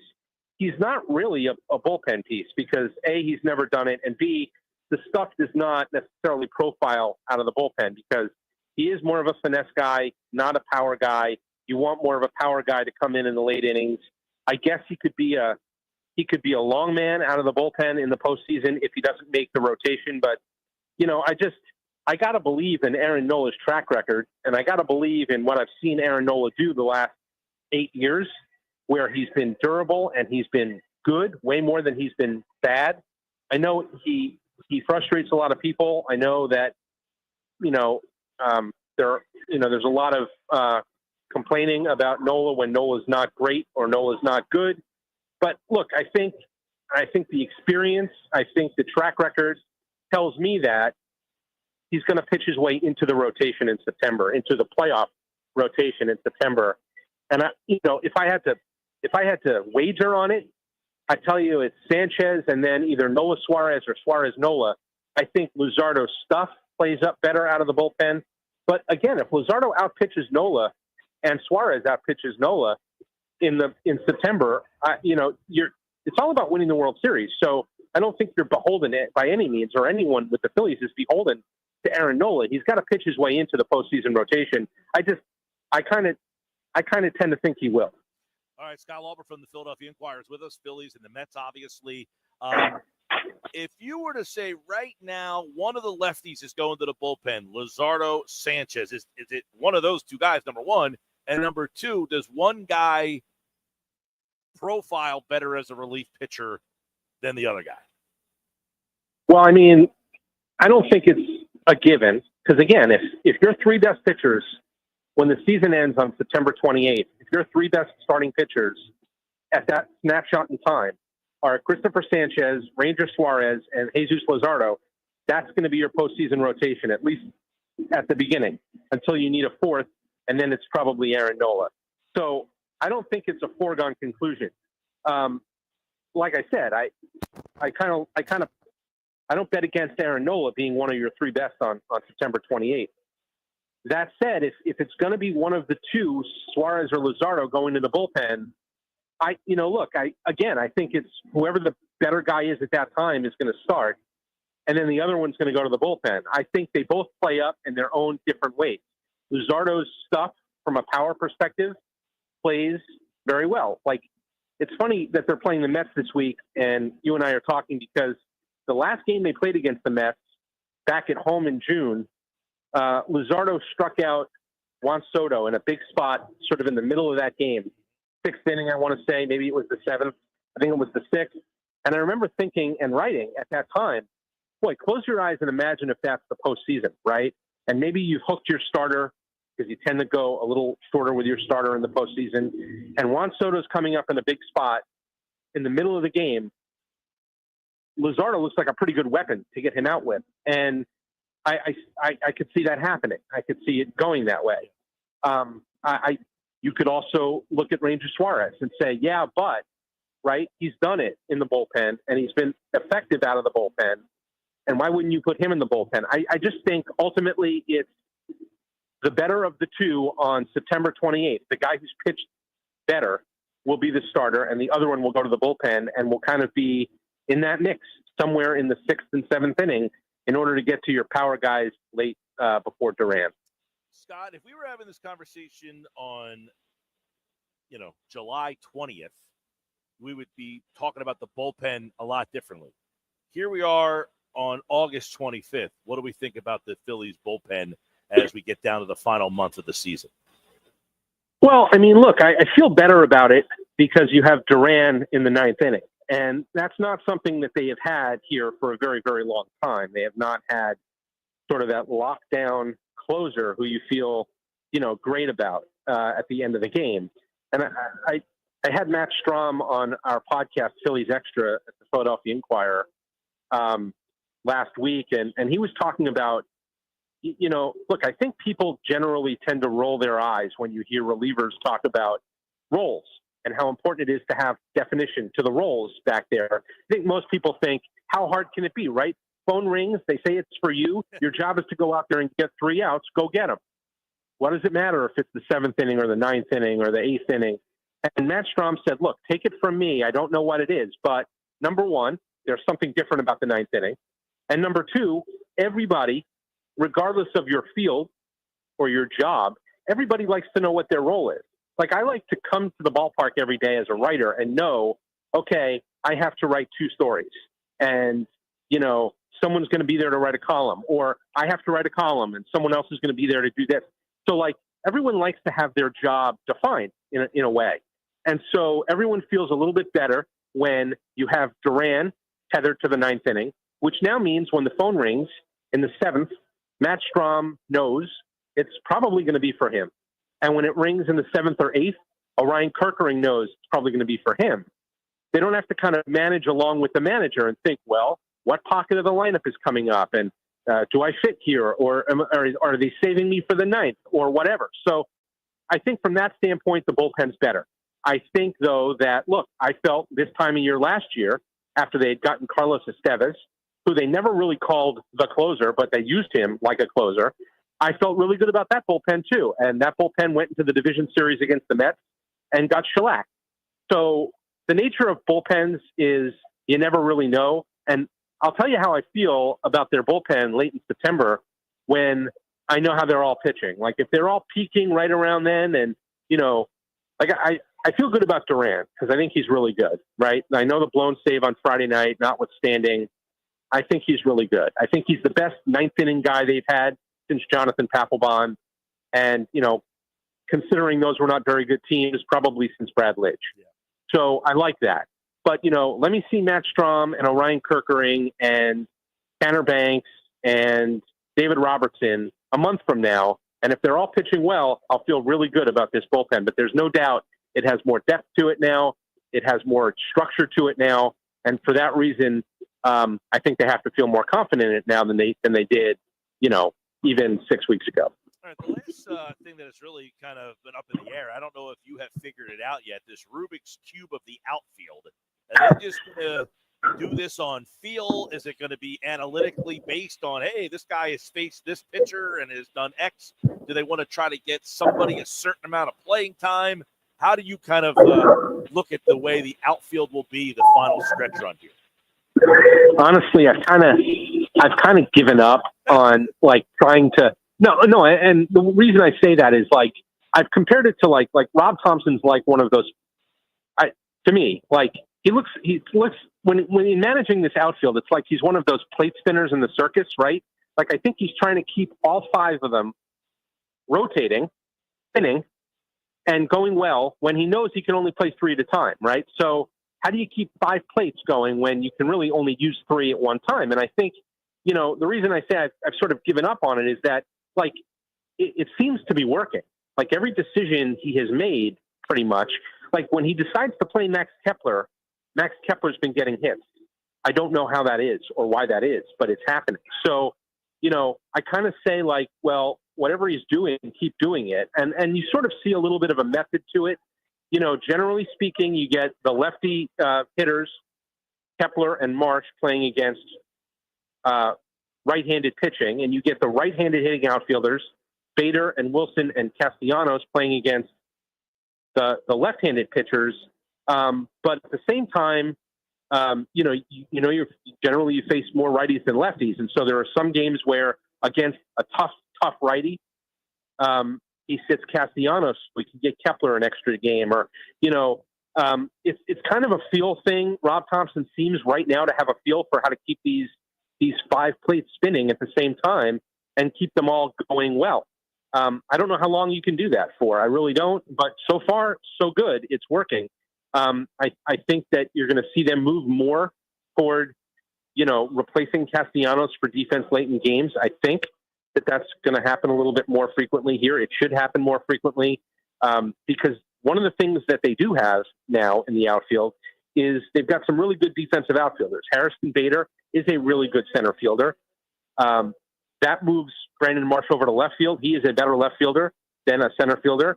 And it moves Max Kepler to right field. He is a really good right fielder. So, you could have kind of a just spell out for defense on some nights, depending on who's pitching, and is it a fly ball pitcher? Is it a ground ball pitcher? Do you want your optimal defensive outfield? They also know that Castellanos, has this way of sort of, he could be ice cold and then he gets red hot and he can carry an offense.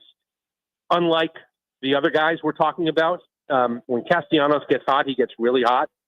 So I think Rob Thompson wants to watch that closely because he doesn't want to platoon Nick Castellanos if Castellanos is going to hit. But if Castellanos is not going to hit, throw him in that mix and see if that's a way to make sure that the plates continue to spin all simultaneously when they can't all play at the same time. So lots of balls in the air, lots of juggling involved. And so far, look, every time I think, they'll do this, Rob Thompson does something else and it works. So I kind of give up trying to figure out the logic all the time. It makes sense when he does it.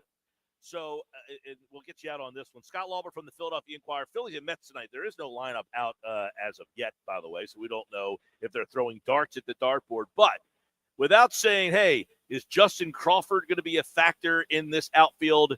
They get 2 September call-ups. Do you have any thoughts on who they might be? Yeah, next Monday, September 1st.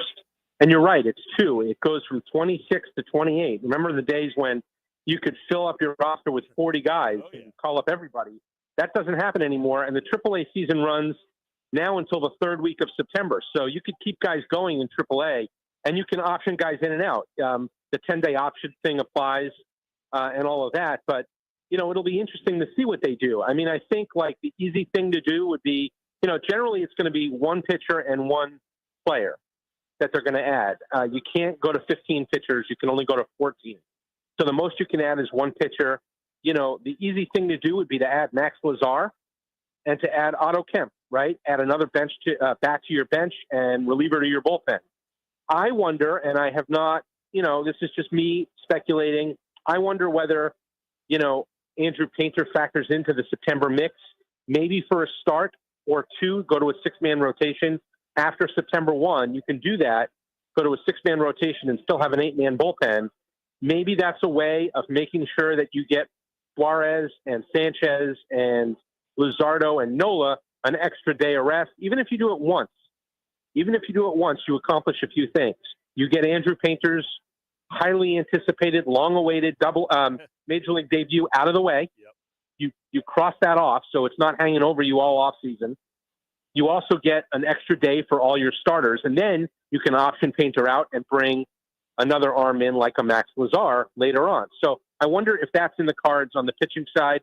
I don't know. See, Justin Crawford, to me, like, he's got to play every day. So as long as this outfield thing keeps working, you keep him in AAA and let him keep playing every day. I don't know if you do something like the last week of the season where you bring him up to get his feet wet. Maybe you've clinched by then and, you're playing out the string a little bit. But I think you probably bring up Otto Kemp, fill out your bullpen, but I do wonder what they end up doing on the pitching side. And I don't think they know. I mean, I think they've still got a week to decide, and I think they'll use their time and try to figure it out. All right, well, we'll watch it all unfold. Phillies-Mets tonight, a 7-game lead for the Phils. They'll play the Mets 7 more times. The 3 here in New York, 4 in Philadelphia coming up. Scott Lauber will have all the coverage over at the Philadelphia Inquirer, and he joined us here on the Sports Pass live on 97.3 ESPN. Thanks, as always, Scott. Appreciate it. Sure, thank you. And this hour is brought to you by Broadlee's Plumbing, Heating, and Air. Trust source for heating and plumbing service and installation for generations. 609-390-3907, online, broadlees.net. I have not seen a lineup. Have you seen a lineup yet? No, I have not. It's a little late for them to be no lineup, right? It is a 7:10 start, but, yeah, it's creeping up to 4 o'clock. You would think that you'd have a lineup by now. Mets lineup is out. They have put their lineup out. That was out about 40 minutes ago. So for some reason, the Phillies lineup is not quite out yet. We'll look on the other side to see if it's out there. All that and more, it's the Sports Pass Live on 97.3 ESPN.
Live 97.3 ESPN as the Phillies get ready for the Mets tonight. No lineup for the Phils still, but the Eagles are waiving running back Shonderick Powell. That, according to Andrew DeCecco from the Inside the Birds podcast. Speaking of the Inside the Birds podcast, we're going to talk a little birds and all the moves that have happened this weekend and what is happening right now as the Eagles are continuing to try to get their roster down to 53 by 4 o'clock tomorrow.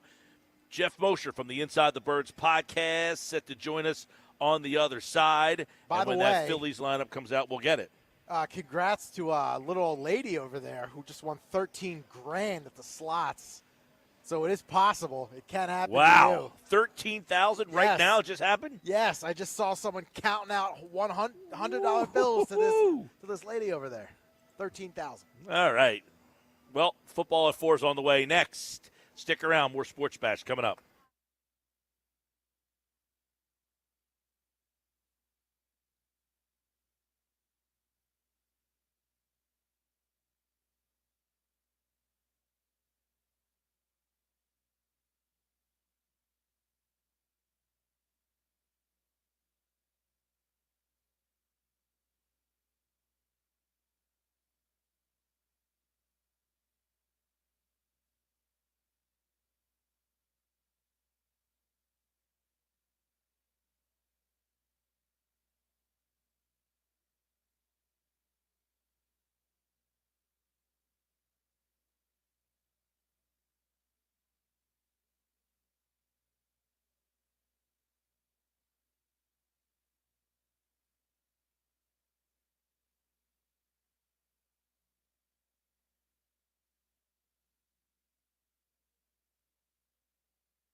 Football at 4 is powered by the Inside the Birds podcast and brought to you by the Fanatic Sportsbook at Ocean Casino Resort in Atlantic City. That's where we are today. By the way, the Phillies lineup just dropped moments ago, and the Phillies lineup is brought to you by Instant Services, South Jersey's premier HVAC, plumbing, and electrical service provider. Go to instantservices.com to learn about their preventative maintenance memberships and how they can keep your systems running strong year-round. All right, no Castellanos tonight. Turner, Schwarber, Harper, Real Muto, Bohm, and then Marsh, Kepler, Bader, and Stott against the right-handed pitcher Kodai Senga tonight. So no Castellanos in the lineup as the Phillies are starting to kind of move away from the Castellanos, especially against a right-handed pitcher in Kodai Senga tonight. Let's bring Geoff Mosher from the Inside the Birds podcast into the conversation as we get ready for a little football at 4.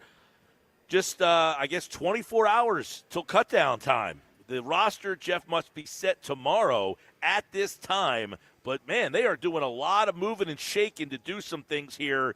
Howie was active this weekend. Let's start with some of the moves. Let's start with the trade for Sam Howell. And I would imagine he would be brought in here to be the backup quarterback, at least initially, with this injury to Tanner McKee, but would likely be the third guy the rest of the way. Yeah, I mean, that's the understanding of the situation. I don't think that, despite what's out there, I'm not sure that this trade is made if Tanner McKee is completely healthy. I've seen it said, well, you're going to lose McKee next offseason, most likely to a trade, so therefore Howell can just slide in sort of as your Kenny Pickett, your veteran backup like last year. But Howell's only under contract for this year. So he's a free agent after the year. So that's not a necessarily a correlation where you can just slide him in if you wind up trading Tanner McKee. So I do believe the McKee injury had a lot to deal, and combined with the fact that Kyle McCord wasn't good enough to make the team had a lot to do with getting Sam Howell. Yeah, so Howell is in. McCord was waived, and now I'm assuming they're going to try to get him back on the practice squad here. But how much of this is an indictment on the DTR and McCord, or is this more the injury that they felt they needed to add another quarterback? The injury to Tanner McKee, which according to reports was a fractured thumb that could cost them at least one game. Yeah, I mean, a little bit of both, Mike. And I'm not quite sure that Sam Howell, other than the experience that he has and having a pretty good game once against the Eagles, is that much better. I think the thing is, I mean, right now an Eagles fan might say, yeah, we got Sam Howell, but what if you told an Eagles fan that the Vikings chose Carson Wentz over Sam Howell? How would that make them feel? So, because that's essentially what the Vikings did. They decided they'd rather have Carson Wentz, who wasn't even with them in camp, than have Sam Howell. So Howell's now the backup here for a week or two, and I think the whole idea is just hope that Jalen Hurts doesn't get hurt. Yeah, I know that the Eagles obviously make that trade for Sam Howell. And by the way, Sam Howell's an interesting guy. He is a guy who can run. He's a dual threat kind of guy. He has played well. He has started games as well. So in the instance that you would have to go to Howell, he at least has some starting experience. And we know how much the Eagles value that in the backup quarterback and how important it's been for them. Let's go to some of the other moves that happened this weekend. Look at the offensive line as a whole here. Kenyon Green released today. Darian Kennard traded yesterday. Fred Johnson traded back for. It was pretty apparent, Geoff, that they were not comfortable with the state of the depth on the offensive line. Yeah, I think we've been talking about that for, over a week now. It just and I'm still not 100% comfortable with it. Brett Toth, is he going to make the 53? We'll see. They obviously, Kendall Lamb was a miss, honestly. They signed him in free agency. He was 33 years old. He's played left and right tackle, so he was supposed to place Fred Johnson. But 33-year-old guy coming off back surgery is not exactly the kind of guy you can have a lot of faith in, and he just didn't play well, and that forced Howie to have to go trade for Fred Johnson, which, it didn't cost him that much. It's fine. So Fred Johnson's back, and it looks like Matt Pryor right now would be the first guy off the bench, next man up, as they say, at interior offensive line. Pryor can play right guard, play right tackle. He's played a little left guard as well. So it'd be interesting to see if Landon Dickerson can't play week 1. Does Pryor go to left guard, or does Steen go to left guard and Pryor goes to right guard where he's more comfortable? Mm-hmm. Yeah, I know I guess one of the storylines between now and September 4th will be Landon Dickerson's availability for the game because, as you mentioned, who would be the left guard in the event that he's not there? All right. Also, they get the trade for Fred Johnson. That solidifies the swing tackle spot here. Let's take a look at, obviously, some of the moves. Eli Ricks released. That means the corner spot, though, I don't know that has been solidified yet. Do you take anything from the game on Friday night and say, I can give an opinion on the corner spot? Ricks was one guy that maybe could have stood out in the game or something, but he got released today. Yeah, no, I mean, I think Ricks became what you would call the casualty of the Jacorian Bennett trade. What will be interesting to see is what happens to Keely Ringo. I mean, he's clearly out of the competition. It's probably going to be Adoree Jackson starting, and it's probably going to be Adoree Jackson starting until Jacorian Bennett is ready. And I'm not going to automatically just say Bennett will be the starter in 3 or 4 weeks. Last year it was easier for Vic to pull Avonte Maddox and then put in Cooper DeJean because DeJean was a second-round pick and a great athlete and just needed some time. I can't sit here and say Jacorian Bennett is going to be far and away a better option for the Eagles defense over Adoree Jackson in 4 weeks just because.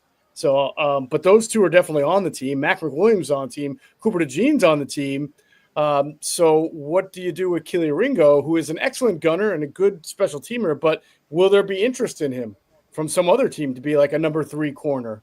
Is there a better environment for him to compete after not cutting it here? Because I would imagine Howie would take some value in return if there was some kind of offer, 7th round pick, 6th round pick, conditional, whatever it is. If not, does he make the team because he's going into his 4th year. Usually if you're not cemented after your 3rd year, Howie's looking to figure out a way to dump you off for value. So it'll kind of be interesting to see what happens to him going into this 53-man cut down, and then even a day after when other moves are made.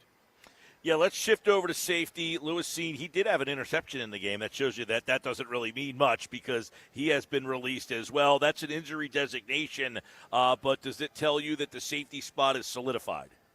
Yeah, and apparently Cine was on crutches after the game, which is sort of a microcosm of the kid's career. You make a play like that, and then for whatever reason you're not healthy. But he wasn't really a legit contender to make it anyway, which is going to upset a whole lot of off-season Lewis Cine truthers who just thought that this guy was going to make the 53 and be a sort of like the dark horse candidate to really stand out. But it's not going to happen for him. I think safety is solidified for a couple of reasons. One, they drafted Drew Makuba. As long as he's healthy, I think he's going to see plenty of time next to Reed Blankenship when they're in nickel. If not, I don't think Sidney Brown had a bad camp. He may not have had a great camp, but I'm sure what Vic has seen now is that Sidney understands the defense. He can play. He can react. He might not be exactly what Vic is looking for, but I don't think he played poorly enough so that you're out there looking to bring in Justin Simmons or whatever. And then the second part of that is the Cooper DeJean element. He can play safety on certain downs before sliding back to nickel. So even if they're not loving what they're seeing from Sidney, and even if Andrew Makuba is a little bit banged up and not ready, Sidney can hold down the fort at safety for at least base down, 20-30% of your defense until you move to nickel and then somebody else comes in. All right, so you think the safety spot, and you broke it down pretty good there, is pretty much solidified at this point right now. Obviously, Howie's been doing all sorts of things. Let's go to the next spot on the thing, which is tight end. According to Andrew DeCecco from Inside the Birds, E.J. Jenkins will also be released. It seems that Kylan Granson will be the 3rd guy, so it'll be Granson, Calcaterra, and Goddard, obviously. Yeah, I'm not so sure of that. When I did my own 53 projection, we all 3 of us, me, Andrew, and Adam, gave our 53s in the podcast that dropped this morning. And because I went heavy in other areas, I only kept 2 tight ends, Goddard and Calcaterra. I feel like Granson his skill set is repetitive. He is a pass-catching tight end who's undersized. He's not going to block. You have that in Grant Calcaterra. So my philosophy is you can bring Granson back to the practice squad. I don't think there'll be some great demand for him. You can put EJ Jenkins now on your practice squad. You can take turns alternating. If you want more of a blocking presence, you can have EJ Jenkins. If Calcaterra's a little banged up and you want another pass or Goddard, you want a pass catcher, you can bring up Kylan Granson. I just don't think you need to use a roster spot. I know they play a lot of 12 personnel, so if someone gets hurt, you need a guy. So I definitely think you elevate one, if not, two. Well, elevate one of them on game day until they're out of it, and then you can make a decision on the 53. But to start off, I don't think you need to. And remember, you have Ben Van Sumeren. So if you'd want to play a little more run-heavy personnel, that's not 12, not tight end usage, you can throw your fullback on the field, and he gives you an added dimension. All right, so we've got all that. E.J. Jenkins, as we talked about, 2 running backs, Keelan Robinson, Montrell Johnson, actually 3 running backs, Shunderick Powell. What is going to happen with A.J. Dillon here? Is he a guy who is one of these veteran players that they try to get to the practice squad? Do you think he has to make the 53? How does those 3 running backs that are left, Shipley and Dillon and obviously Barkley, how does that all work out? Yeah, so I had originally left A.J. Dillon off my 53, thinking that he could be back on the practice squad, elevated until needed to be signed to the 53. But that's because I also kept Kyle McCord on it, and Kyle McCord has clearly been waived. So they have in my 53, they would have a spot now open to keep Dillon, and they perhaps will, if not probably will. I think him staying healthy was the big key to camp.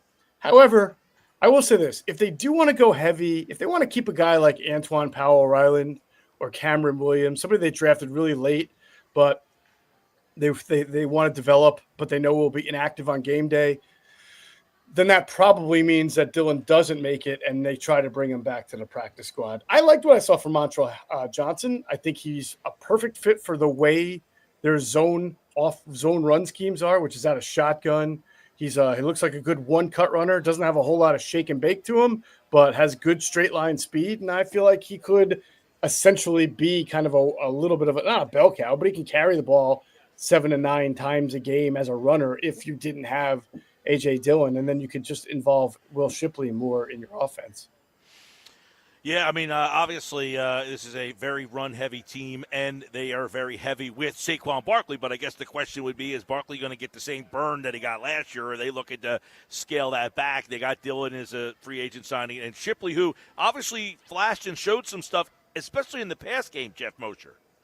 Yeah, I do. I think one way to open your offense without, quote-unquote, throwing the ball all around a whole lot more is just getting your running backs involved in the pass game just a little bit more intentionally, not like a dump off, but with certain routes. And we saw a lot of that in training camp. Now we've seen that before and it hasn't really manifested, but you have the opportunity here. And Mike, I've said this to you before, and I promise you, I'll admit I was way off the mark if I am, halfway through the season, but you did not see a whole lot of Ben Van Sumeren in the offense in the preseason. He did catch one pass that Kyle McCord got to him, right as he was getting hurried, and then you saw him turn the corner and go upfield. I really feel like this coaching staff would like to use Van Sumeren as a poor man's Kyle Juszczyk to get him involved, catching the ball. He has great hands. Not good hands, great hands, all right? Wow. Good speed, great athlete. There's no reason not to if you think that this can be a dimension of your offense that nobody is prepared for. And I think it's intentional that he was used very sparsely on offense throughout the preseason. What is your take on the current state of the edge rushers? Obviously, everybody having some fun. ESPN.com, Bill Barnwell said the Eagles should trade for Trey Hendrickson. Probably not going to happen, but is it an indication that the Eagles are still kicking the tires on trying to upgrade that position? What do you think of the state of the edge rushers as we get down to tomorrow's cutdown day? I'm concerned about it, Mike. I'm concerned about J.L.X. Hunt not having a ton of experience. I'm concerned that when they talked about Nolan Smith, they only played him on one side of scrimmage because of a shoulder. They said his left shoulder was hurt, so they only played him on the right side, or his right shoulder was hurt, so they only played him across left tackle, where his left shoulder is the inside shoulder, his right shoulder is the outside shoulder, doesn't get as much contact on it. This is a guy coming off the triceps surgery. I think what I've seen from Uche is a guy who has very good quickness off the edge, but not great bend. And so as camp went on, he had a good start to camp. He was flashing. As camp went on, I started to notice that a tackle would let him get that good jump, but then ride him wide of the quarterback, and he struggled to counteract and bend and get underneath that, which would, if that's an issue with him, it would explain why he's not been very productive for the last 2 years. And Ojulari, I'm going to bank on the sort of what they say, the back of the baseball card or the back of the football card. I think he's going to be legit. He just hasn't really stood out in camp. Really, you're asking these guys to just win them one-on-ones because Jalen Carter is going to command a lot of double teams. But I do think there's concern. This is the standard for this team has always been having 3 or 4 guys who are menacing pass rushers from the edge. And I don't know yet that we've seen that, and I'd be a little concerned about it, and I wouldn't be surprised if Howie was looking to bring in, a more established type of situational pass rusher. But those aren't guys who teams really want to give away either. All right, Football at 4, Geoff Mosher from the Inside the Birds podcast, phillyvoice.com. And over at Philly Voice right now, Jimmy Kempski has the cut down tracker if you want to check that out. Of course, the guys from Inside the Birds breaking all these cuts down. Would you say that there's still some bigger moves to be made, or is like Kenyon Green kind of the biggest? I don't know. Is that a surprise? And any surprises yet? That shouldn't have even been a surprise at all. That guy had trouble getting off the third team, had a little bit of an injury. I mean, obviously they had to. Well, because he was a first-round pick and he was traded for Chauncey Gardner-Johnson, you figure, hey, we got to keep this guy. We'll work with him. I guess there's a chance they could get him back to the practice squad. Yeah, I would think so, if they even want him. Because, if you wind up cutting Brett Toth and you wind up they did move Darian Kennard, so they'll have some room on their practice squad for interior offensive line. So it's possible. But they may even look for other candidates as well from outside the organization. We'll have to see what they do there. But if there is a big move left to be made, to me, all right. So the surprise to me would be this, Mike. I stuck my neck out a little bit, and sometimes I have fun with the 53-man roster protection because what does it matter, right? Like it changes after the first 48 hours anyway. But do you remember how excited Nick Sirianni was to talk about Avery Williams when they signed him, and him being this punt returner and return specialist and gadget and all the things he can do? He was the first guy Nick Sirianni mentioned at the owners' meetings when they talked about, all the free agency. So it's weird to me, he missed all of OTAs with an undisclosed injury, and then he never even got a run in camp. It's hard for me to say, well, he didn't flash at camp, but he didn't even get any opportunities. He wasn't like the number one punt returner. They didn't show him on offense at all. He was like the backup personal protector on punt coverage. It was very odd how they gushed about him and then barely used him, which in my mind, Mike, is a conspiracy theory that he's going to make the team and at wide receiver over Aniyah Smith. So we'll see. That would be a surprise. That might be earth-shattering to people. Anything else would just be a trade at edge or corner or line. So Mechie would make the team, right? Yeah, Mechie would be your fourth. Assuming A.J. Brown, Devontae Smith, and Jahan Dotson are your 3. Mechie 4.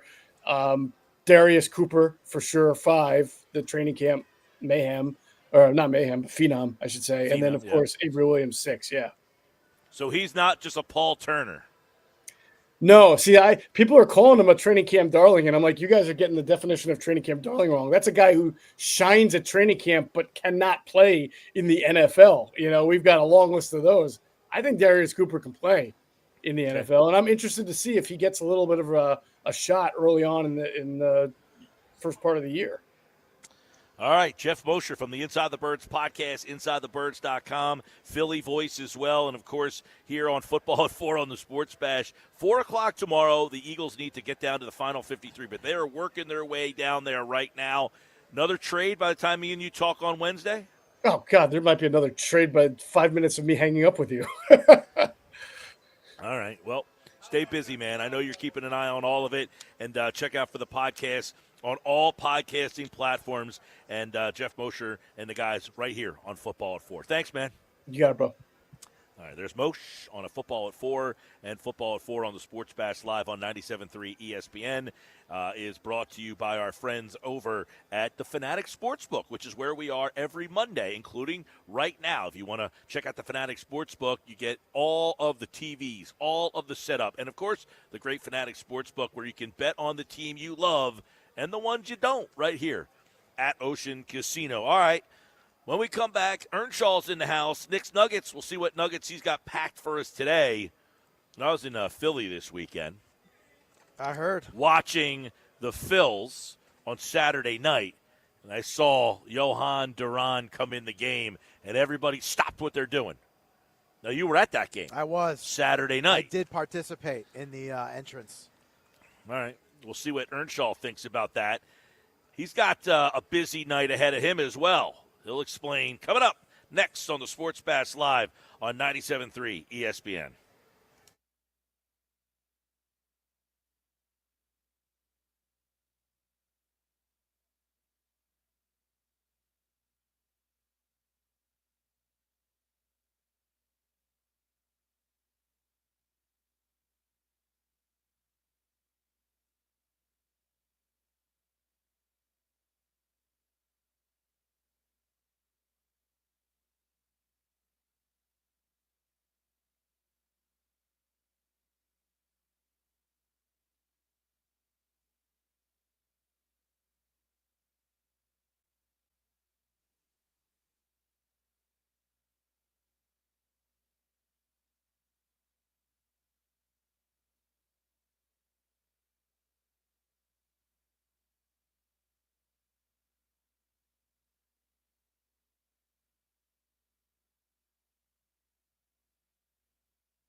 428 Sports Pass Live at the Fanatics Sportsbook, Ocean Casino Resort, Atlantic City. That's where we are every Monday. Stop out once this football season. Watch a game here. Thursday night, the Eagles take on the Cowboys next Thursday night, by the way. You can listen to the game on 97.3 ESPN. Time now for Nick's Nuggets. They're brought to you by The Hub.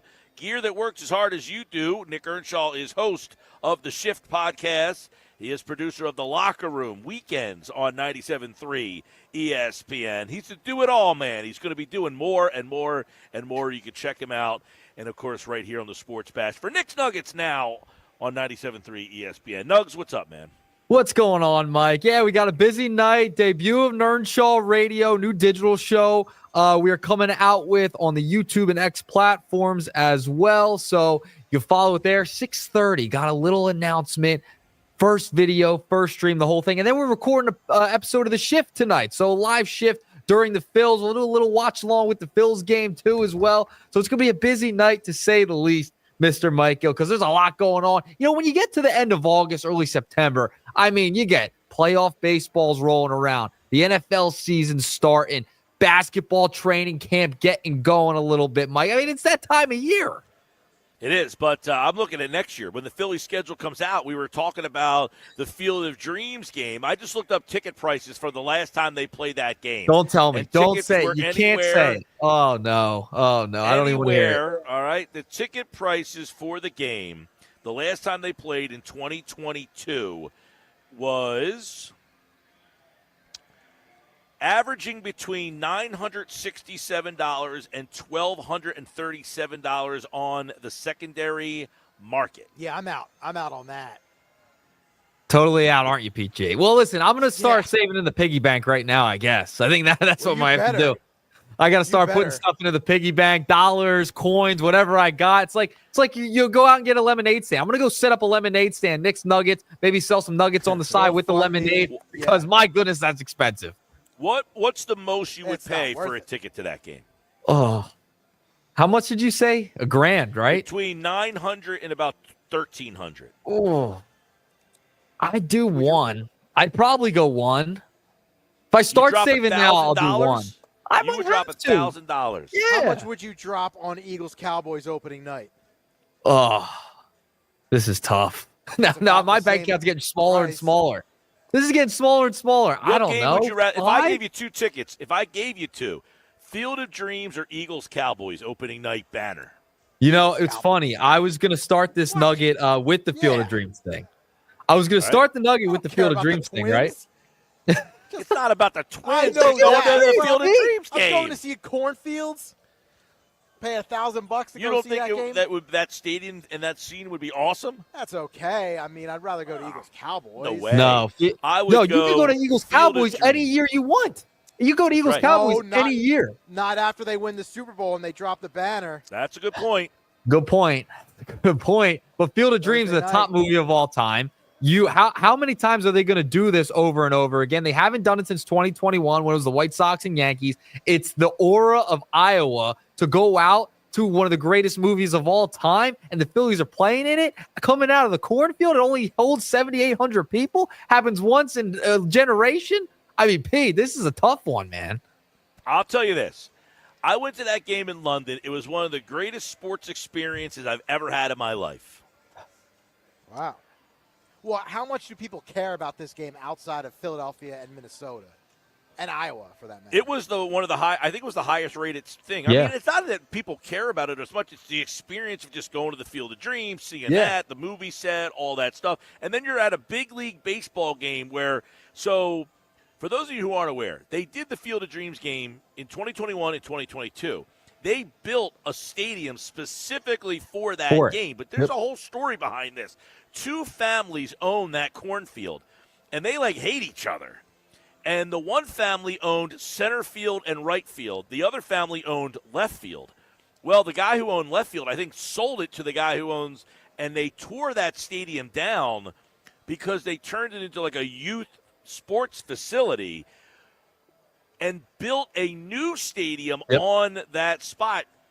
And the new stadium is going to seat less people than the last one. The last one was 7,800 people. This one's going to be smaller. So only 7,800 people got to go to the game last time. This is even going to be smaller. Yeah, So I would do. Part of it is going to a major league game with only like 5. I would imagine it'll be in that range. It's directly next to the Kevin Costner It's movie. in the outfield.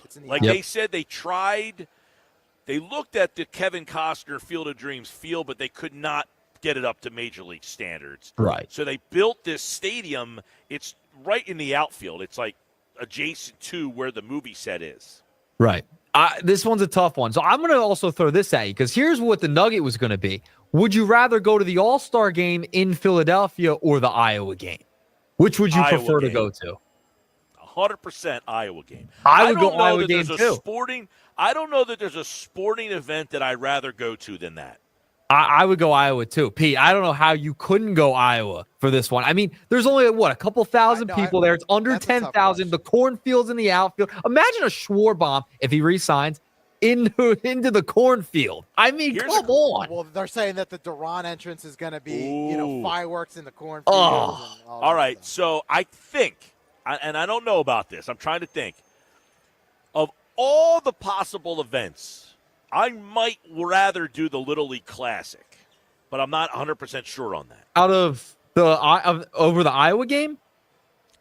If I was presented tickets to the Little League Classic or the Iowa game, I didn't give one yet. I'm thinking, because I have driven by the stadium in Williamsport. That stadium only seats about 2,000 people, so that's an even smaller venue. Yeah, the Little League Classic's an awesome one, too. I'd want to attend a game there. Now, they're playing the Twins. Remember, it was originally reported it was the Mets. I think that would have been cooler if it were the Mets, but it is the Twins. Makes it a little less cool, but it's still Iowa. It's Field of Dreams. The whole story surrounding it. You're in the middle of nowhere. I don't care. I don't care who the opponent is at all. It's more the experience of being at a game in that setting. Yeah, I like the watching the movie growing up, being one of my favorite movies of all time. It's for the Phillies to play in a major league game in Iowa in the cornfield with like no fans, like barely 10,000 people there. I think that would just be way cooler, and I would prefer to go to that over the All-Star game in Philadelphia. I would too. Now, someone just texted in, Iowa game over any Super Bowl. That's a little much for me. I mean, come on. I would go to the Iowa game. You would? I've had the chance to go to every Super Bowl. I don't go to this. We do the show from the Super Bowl. I have no interest in staying at the Super Bowl. It's still a Super Bowl over Field of Dreams. I could go to the Super Bowl if I wanted to. I think you're overrating Field of Dreams just a little bit now. Wow. No, Pete, this one's cool, man. Like this one, this doesn't happen often. I think they should do it every year. I don't know why they stopped doing it. They stopped it because of the field thing. Yeah, they tore the stadium down, and Frank Thomas is the one. Frank Thomas has a group that bought it, and they turned it into a youth sports facility. And one of the things he said was they wanted to bring the game back, but the stadium hasn't been there the last couple of years. And now the stadium will be ready to go for next season. Yeah. That's why it stopped. The stadium wasn't there. This one's tough. I might have to plan my whole vacation around this because I want to go to this thing so bad. When they announced it, so hard to go to these things. You can't go to the Little League Classic because that's kind of exclusive. This Field of Dreams thing is exclusive. By the way, Bowman Field I'm only not going to fly all the way to London to go to a London game. I did. Well, you did, but who else will? Why wouldn't you do that? Well, it's about means and all that other stuff. I'm saying if you could choose, that London game was one of the best sports experiences. I was like literally in tears, like the emotion of walking into that place. That brought you to tears. I could not believe how cool it was. I'd cry if I went to Iowa. I'd bawl my eyes out if I went to Iowa and saw the Phillies coming out of the cornfield. Are you kidding me? I would have tears of joy. I cried Game 5 of the NLCS a few years ago. I'd be bawling if they came out of the cornfield, Peachy. Bawling my eyes out. If you don't love baseball. You don't. Now, maybe Shoeless Joe Jackson will come out too, okay? He might. Yeah, maybe he will. Maybe Ty Cobb. Maybe all of them. By the way, Bowman Field, where they do the Little League Classic, holds 2,366. That's probably one of the smallest, if not the smallest setting you could watch. Like when you go to a spring training game, those are 10,000 seats, 6 to 10,000 seat stadiums. Bowman Field only carries less than 2,500 people. That's unbelievable. Now, this stadium at the Field of Dreams, I don't know what it's going to hold, but it's going to be less than what it used to be. They said it's a smaller stadium. Yeah, like I was getting choked up at Fenway. I mean, if you can go, like, and the Phillies weren't even playing, just the aura of the stadium. I mean, the aura that would be surrounding that game, that stadium in Iowa, in the cornfield. I mean, nothing beats that. That is baseball to a T. Let me tell you, PG, if you went to the Phillies game in London, that would have instantly turned into your best sports experience you've ever been to. You believe so? Absolutely. Well, I missed my chance. No, I'm sure they'll be back.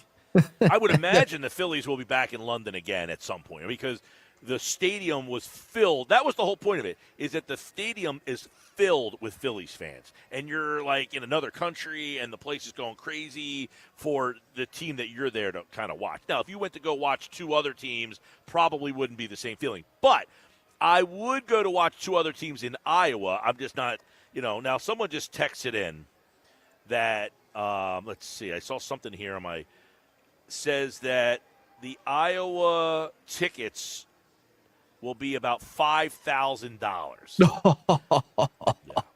Now, I think there is going to be a lottery. Yeah. To try to get them.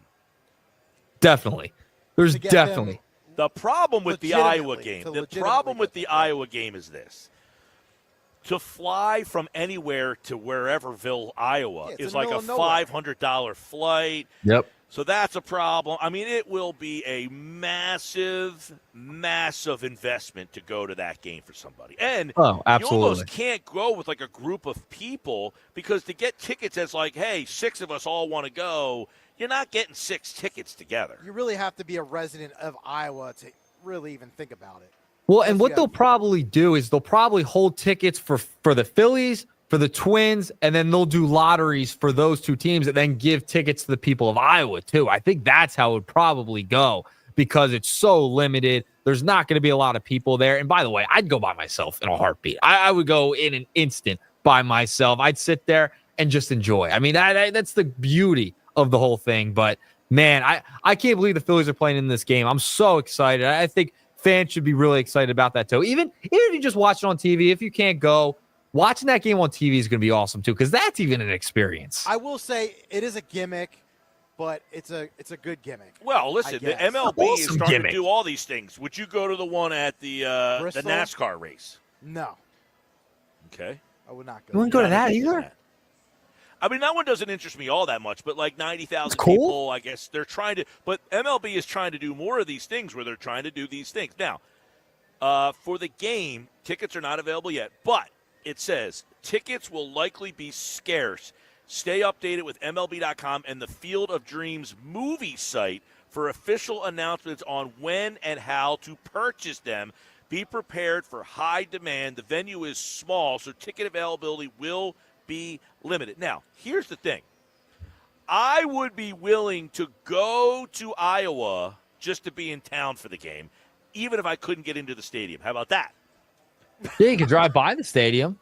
Tailgate outside the stadium. Well, I would go to the movie site and check that all out and see the whole stadium and all that stuff, and I think it would be pretty cool. You could always just sneak into the cornfield. You could watch the game from the cornfield. You could always do that. You could always try that. I would like to go see the movie set no matter what game be there. Yeah. I would too. That's awesome that the Phillies are going to be in it. Phillies Twins next year. It's going to be in August, I believe, is when it's going to be taking place. I will tell you the exact date. It will be August 13th. That's when you think it is? You already lined it up? Well, if you go the schedule drops tomorrow. It drops tomorrow. It does drop tomorrow. If you go off the past games at that site, it has always been the second Thursday of August. So the last one was on August 11th. The one after that was August 12th. And the second Thursday of August in 2026 will be August 13th. I like it. I like it. Listen, That is my guess. They drop the schedule tomorrow. We'll find out all the games tomorrow for the Phillies. So that's going to be one that's going to be circled for sure. All right, let's move along. Nugget number 2. We got to talk about your question of the day here, Mike. And, I saw this trade proposal as well with the Philadelphia Eagles. I know you guys have been talking about it all day. It was proposed on ESPN.com. The Bengals and the Eagles. The Eagles would get Trey Hendrickson. This is a proposed trade. And the Eagles would give up Jalix Hunt, 2026 third-round pick, a 2027 conditional pick to the Bengals. Now, Mike, I think this one is a no-brainer, and I'm stunned at the poll results right now. 60% say no, they wouldn't do this trade. 40% say yes. I'm in the 40% camp. If you could get Trey Hendrickson, Mike Gill, Pete G, Josh Henning back at the studio, you do it. You're in a Super Bowl window now. You add to that defensive line, you have Hendrickson, who's had 17 and a half sacks the past 2 years, has had double-digit sacks 4 out of the last 5 years. You go out and get that guy. I don't care how much it costs. You get it. You give up Jalix Hunt to go get him. I know you want to develop Jalix Hunt, etc., but that's a deal I would do in a heartbeat. Yeah, I'm kind of on you with this one. Jalix Hunt is the ultimate what's behind door number 2. Hey, I have a guy that I'm really excited about, but I have no idea what he's going to be. Now, I might think Jalix Hunt is going to get me 15 sacks. Trey Hendrickson's got 18 sacks back-to-back seasons. Mm-hmm. If I have to give up Jalix Hunt to get that player and pair him next to Jalen Carter, this is all about trying to win back-to-back Super Bowls this year. Yep. And getting that guy in his prime year is probably a more definitive than Jalix Hunt. I think Jalix Hunt's going to be pretty good, but I don't know that Jalix Hunt's going to be pretty good. Trey Hendrickson, now the only thing that would worry me about Trey Hendrickson is guys that hold out. Is he going to get, here, late start, all that stuff, end up getting hurt? He is 30 years old. So I don't think it's 1,000%, but what I would say is, would I do the deal? I would do the deal. I would do it in a heartbeat. And, I understand he's in his age 30 season. He's going to be in getting into his 30s now. I get that. But if you can get a proven commodity right now to add to that defensive line, and listen, you've band-aided up the defensive line, Ojulari, I understand that. But if you can get a guy like that into the mix this year with all of those young players on the defensive line, a guy who's been there, done that before, I would do it. Now, the concern with the holding out, I wouldn't be as concerned with Hendrickson holding out here because the Philadelphia Eagles, you go and you're going to play with this team no matter what because you got a shot to win a Super Bowl. I would go out and do it because the window is now, like we've talked about with the Phillies at the trade deadline. Talk about the Eagles. The window is now to win multiple Super Bowls. Go out and get the best player you possibly can if it can fit into your salary cap and fit onto your roster, and Trey Hendrickson would absolutely fit on this team. I would have to agree. I would say I would make that deal. Apparently we're in the minority. According to the polls, we're in the minority here right now, Mike. Yeah, we asked Eagles fans at Mike Gill Show, would you make the trade, Jalix Hunt, Trey Hendrickson? I think the draft picks, it's a third-round pick and a conditional pick in 2027. I think those are inconsequential. But it was basically Jalix Hunt for Trey Hendrickson. 60% say no, they would not make the deal. And 40% say, yes, they would make that trade. I'm a little surprised by that. And with I'm Hunt, stunned. There's no guarantee that the Eagles are going to keep him beyond his rookie contract. With Nolan Smith coming up and with Jalen Carter coming up on those extensions, there's no guarantee that he's going to stick around either. Well, that's another reason why he's going into his second year, so you probably have him on this rookie deal for at least this year and then next year. Right, so again, and Hendrickson would require a 2-year deal, like we saw reported. So there you go. Yeah, I think this is an easy one. I would think putting Trey Hendrickson next to Jalen Carter would be a major problem. And Nolan Smith. And you're not even giving up Nolan Smith. That's insane. Yeah. I would do it in a heartbeat. I'm stunned it's at 60% saying no, they wouldn't do this deal. Would do it in an instant to make this defense play better. Absolutely. All right, moving along. Final nugget. This is a Josh Henning, a Hanging with Henning inspired nugget. And he got me thinking. He was telling me about a situation going on in the parking lot. Now, I had one earlier this last week, I should say. I get so frustrated, and we can bring Josh in as well. I get so frustrated when people park in the middle of the line and they take up 2 spots. That drives me nuts because it was the first spot and I couldn't park in. I had to park way down because it was the only one left. And it was, I could not, it was at a restaurant. I could not believe it. That is a faux pas. And I know Josh had one. So we could bring in Josh here to this nugget, this parking lot nugget. I want to get your guys' thoughts on this. So this morning I was at a supermarket and I noticed 4 different people, 4 different types of cars at different economic classes, different genders, different cultural backgrounds. All 4 people did the same thing.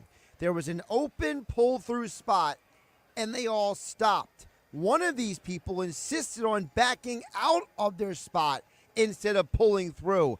I do not understand the person who does not use the pull-through. The pull-through is the greatest thing in the world. I will drive further away from the store to get a pull-through spot because there's nothing worse than being the person trying to back out and you cause a traffic jam in the supermarket parking lot. I'm a pull-through guy. Absolutely. Definitely got to be a pull-through. There's no question. There's so much about parking that bothers me. Your scenario, Earnshaw, bothers me when you park on the line or somebody hangs over.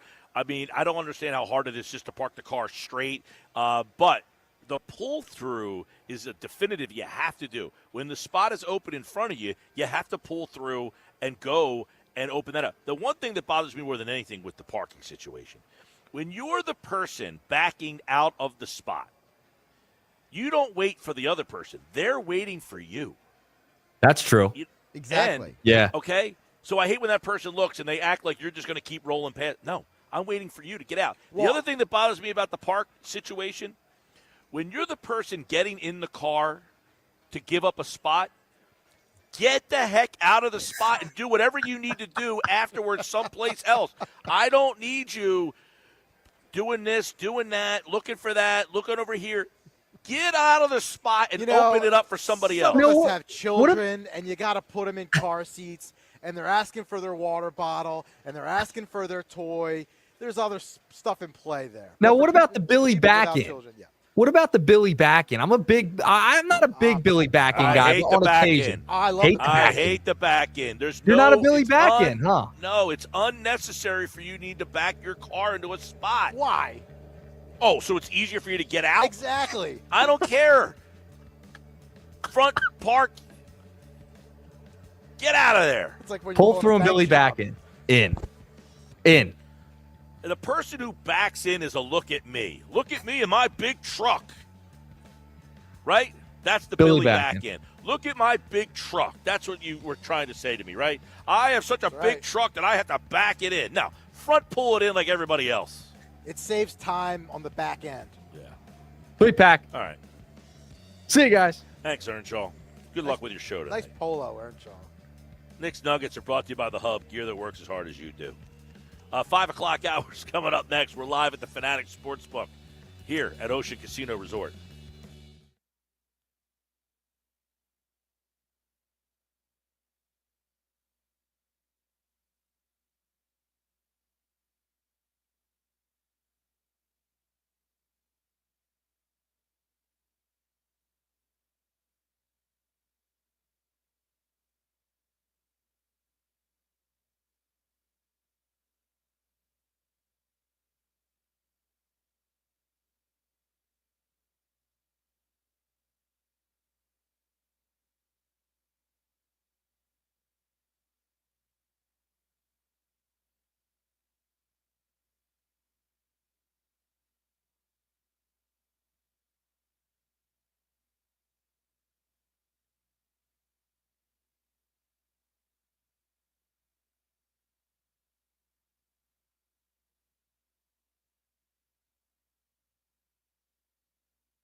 All right, final hour of the show, 5 o'clock here on the Sports Bash, live at the Fanatic Sportsbook.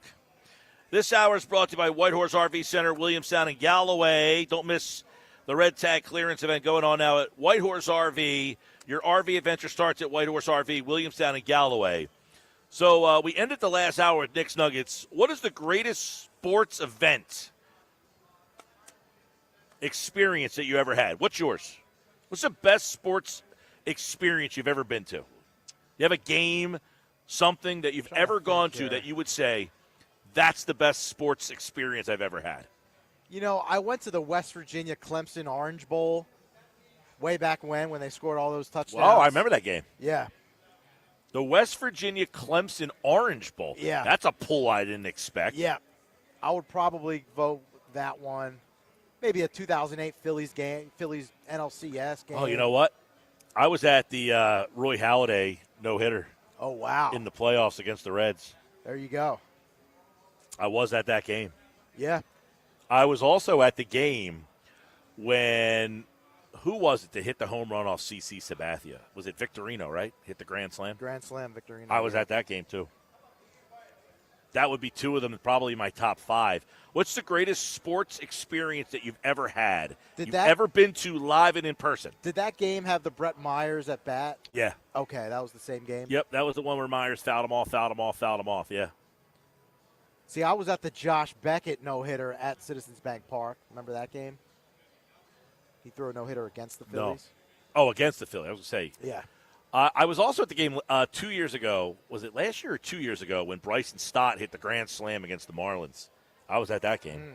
I wouldn't say that's in my top five, but it was a pretty cool game. I was at an Army-Navy game, but I was a kid. I was like probably 11 or 12 years old. See, there's like games that are like high intensity, very important, and then there's like moments that happen in just a regular game. Like the Phillies.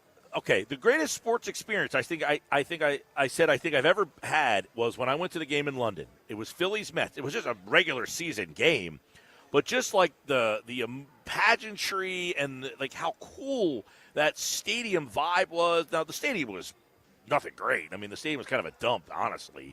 There was nothing cool about like the actual, like you go to Fenway or Wrigley, one of those experiences, that's unbelievable.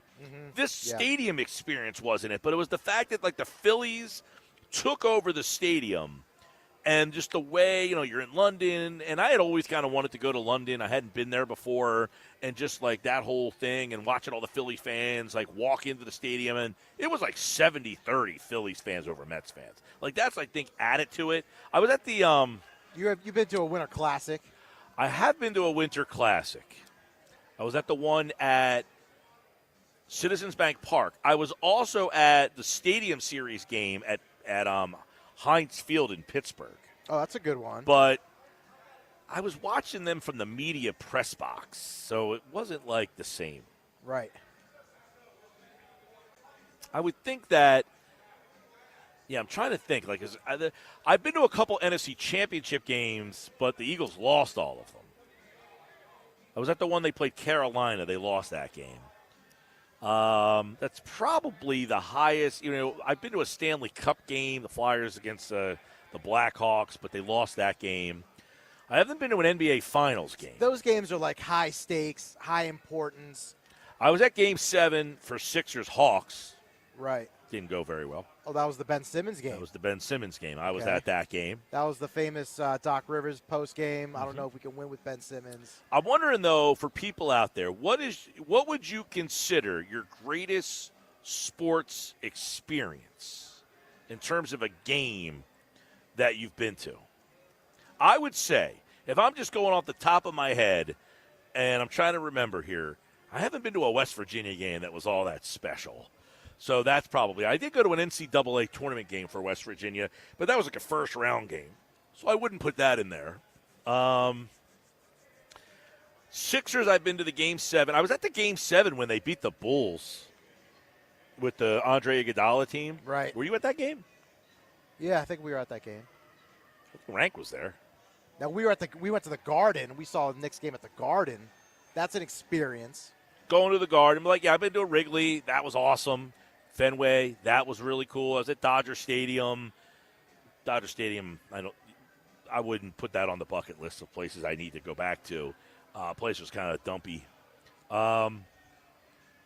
Trying to think. I would think, though, the Roy Halladay no-hitter in the playoffs was one of the great sports experience in terms of games that I've ever been to. Right, you just got lucky kind of seeing a no-hitter. You didn't expect to see one. Right, that, the Shane Victorino Grand Slam, that would be an awesome experience. But, again, I got kind of lucky that I just happened to be there. And now, that was like a wild card game. I think it was the NL wild card game. Yeah, against the Marlins. So it wasn't like this heightened importance of a game. It was a playoff game, but – and same with Halladay. That was a playoff game. I think it was it a wild card game against the Reds that he threw that no-hitter. I was also at the game when Ryan Howard tore his Achilles. That wasn't a great experience, though. 609-403-0973. This guy says, you're a dope, Pete. Field of Dreams is awesome. Would be the coolest experience ever. Called you a dope. Is that necessary? No, it's not necessary because it's all what you are interested in. It's all objective. So you don't have any interest in doing the field. Well, in other words, if someone said, "Hey, here's a pair of tickets," of course I would go. But you're not like I'm not going to spend my life savings on a trip to Dyersville, Iowa, to go see a regular season game against the Twins. See, the second I saw the tweet yesterday from Matt Gelb, you're all over it. Instantaneously, I said, "We got to go." I sent it out to people that I thought would want to go, and both of them right back to me instantly. In.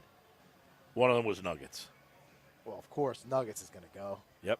My buddy, by the way, he just messaged me, all right, and he said, you ready for this? Again, it's not the easiest game to go to if you're just a casual fan. He said, I reserved a camping spot August 13th through the 17th near Dyersville, Iowa. Well, that's good for your buddy, but does he have tickets? Does he have a way to get tickets? It's all good on paper, but you got to execute a plan, and that's hard to do. The modus operandi to get tickets, I think, is going to be a problem. Yes, of course it is. I do agree with that. But my point is, you don't seem like if I was like, hey, you want a pair of tickets, like you would prioritize that above, like if I said, hey, do you want Super Bowl tickets? I'm going to the Super Bowl. Yeah, I'm not a big a football game guy. I'd much rather see baseball in person. Well, the Super Bowl is a different deal because it's the pageantry, it's the halftime. Do you want to go to show. the Super Bowl this year? Yes, I would. So if I tell you, hey, I'm going to get a press pass, one person can use it. You want to be that guy? Well, then I got to ask permission from my CEO and all that stuff. It's Super Bowl. It's a Super Bowl. I'd rather go as a fan as opposed to just I agree. Up in the I agree with that whole aspect of it. But if you really want to go to the Super Bowl, you could. Yeah, right. Yeah. I have no real, interest. I've been to, Super Bowl week and all that stuff, and, it's a very corporate-esque crowd at the Super Bowl. It doesn't feel like the same thing as, a game. It is, but, I mean, it's the whole experience, I guess, is 609-403-0973. 609-403-0973. Best sports experience that you've ever been to, live and in person, or something that you want to go to. Now, we said before, the question came up. The Phillies are going to play in the Iowa Field of Dreams game next year. I said I would go to that game over the Super Bowl. You did say that. I would.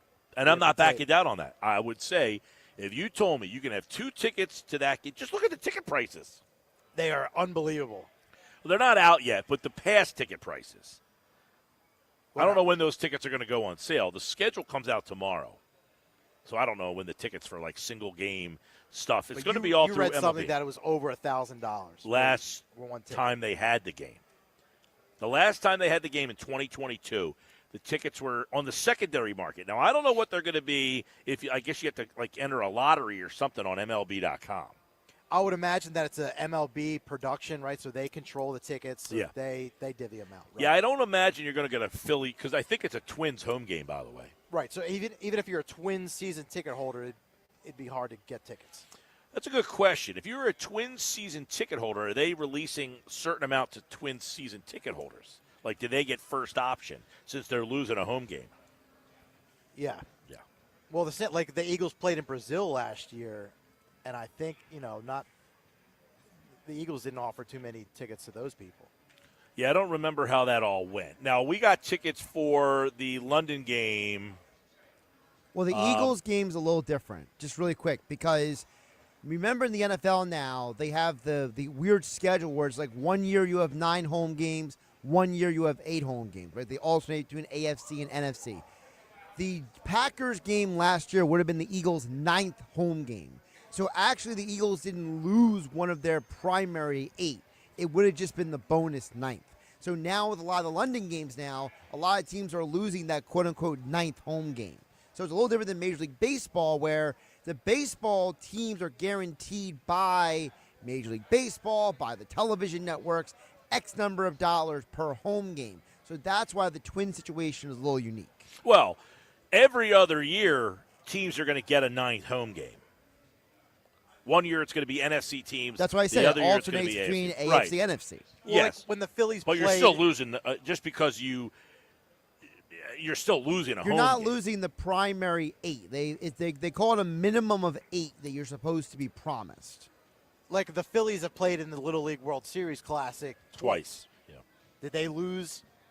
How did those tickets work? 1 year it was a home game. The other year was an away game. Yeah, I don't Right. know if they even sell those to the public. I think they open the stadium up to the teams To the and the kids. kids that are there. Right. I don't know. Kids and Now their I do know a guy who has gone to that game. Lucky But guy. he knew somebody that got him some tickets. But I don't think that there's only 2,500 seats or less than 2,500 seats. I don't know that you can buy them. I don't know how that works. It's a very, very, very exclusive situation for that particular game. I've driven by that stadium. It is tiny, like real small. Yeah.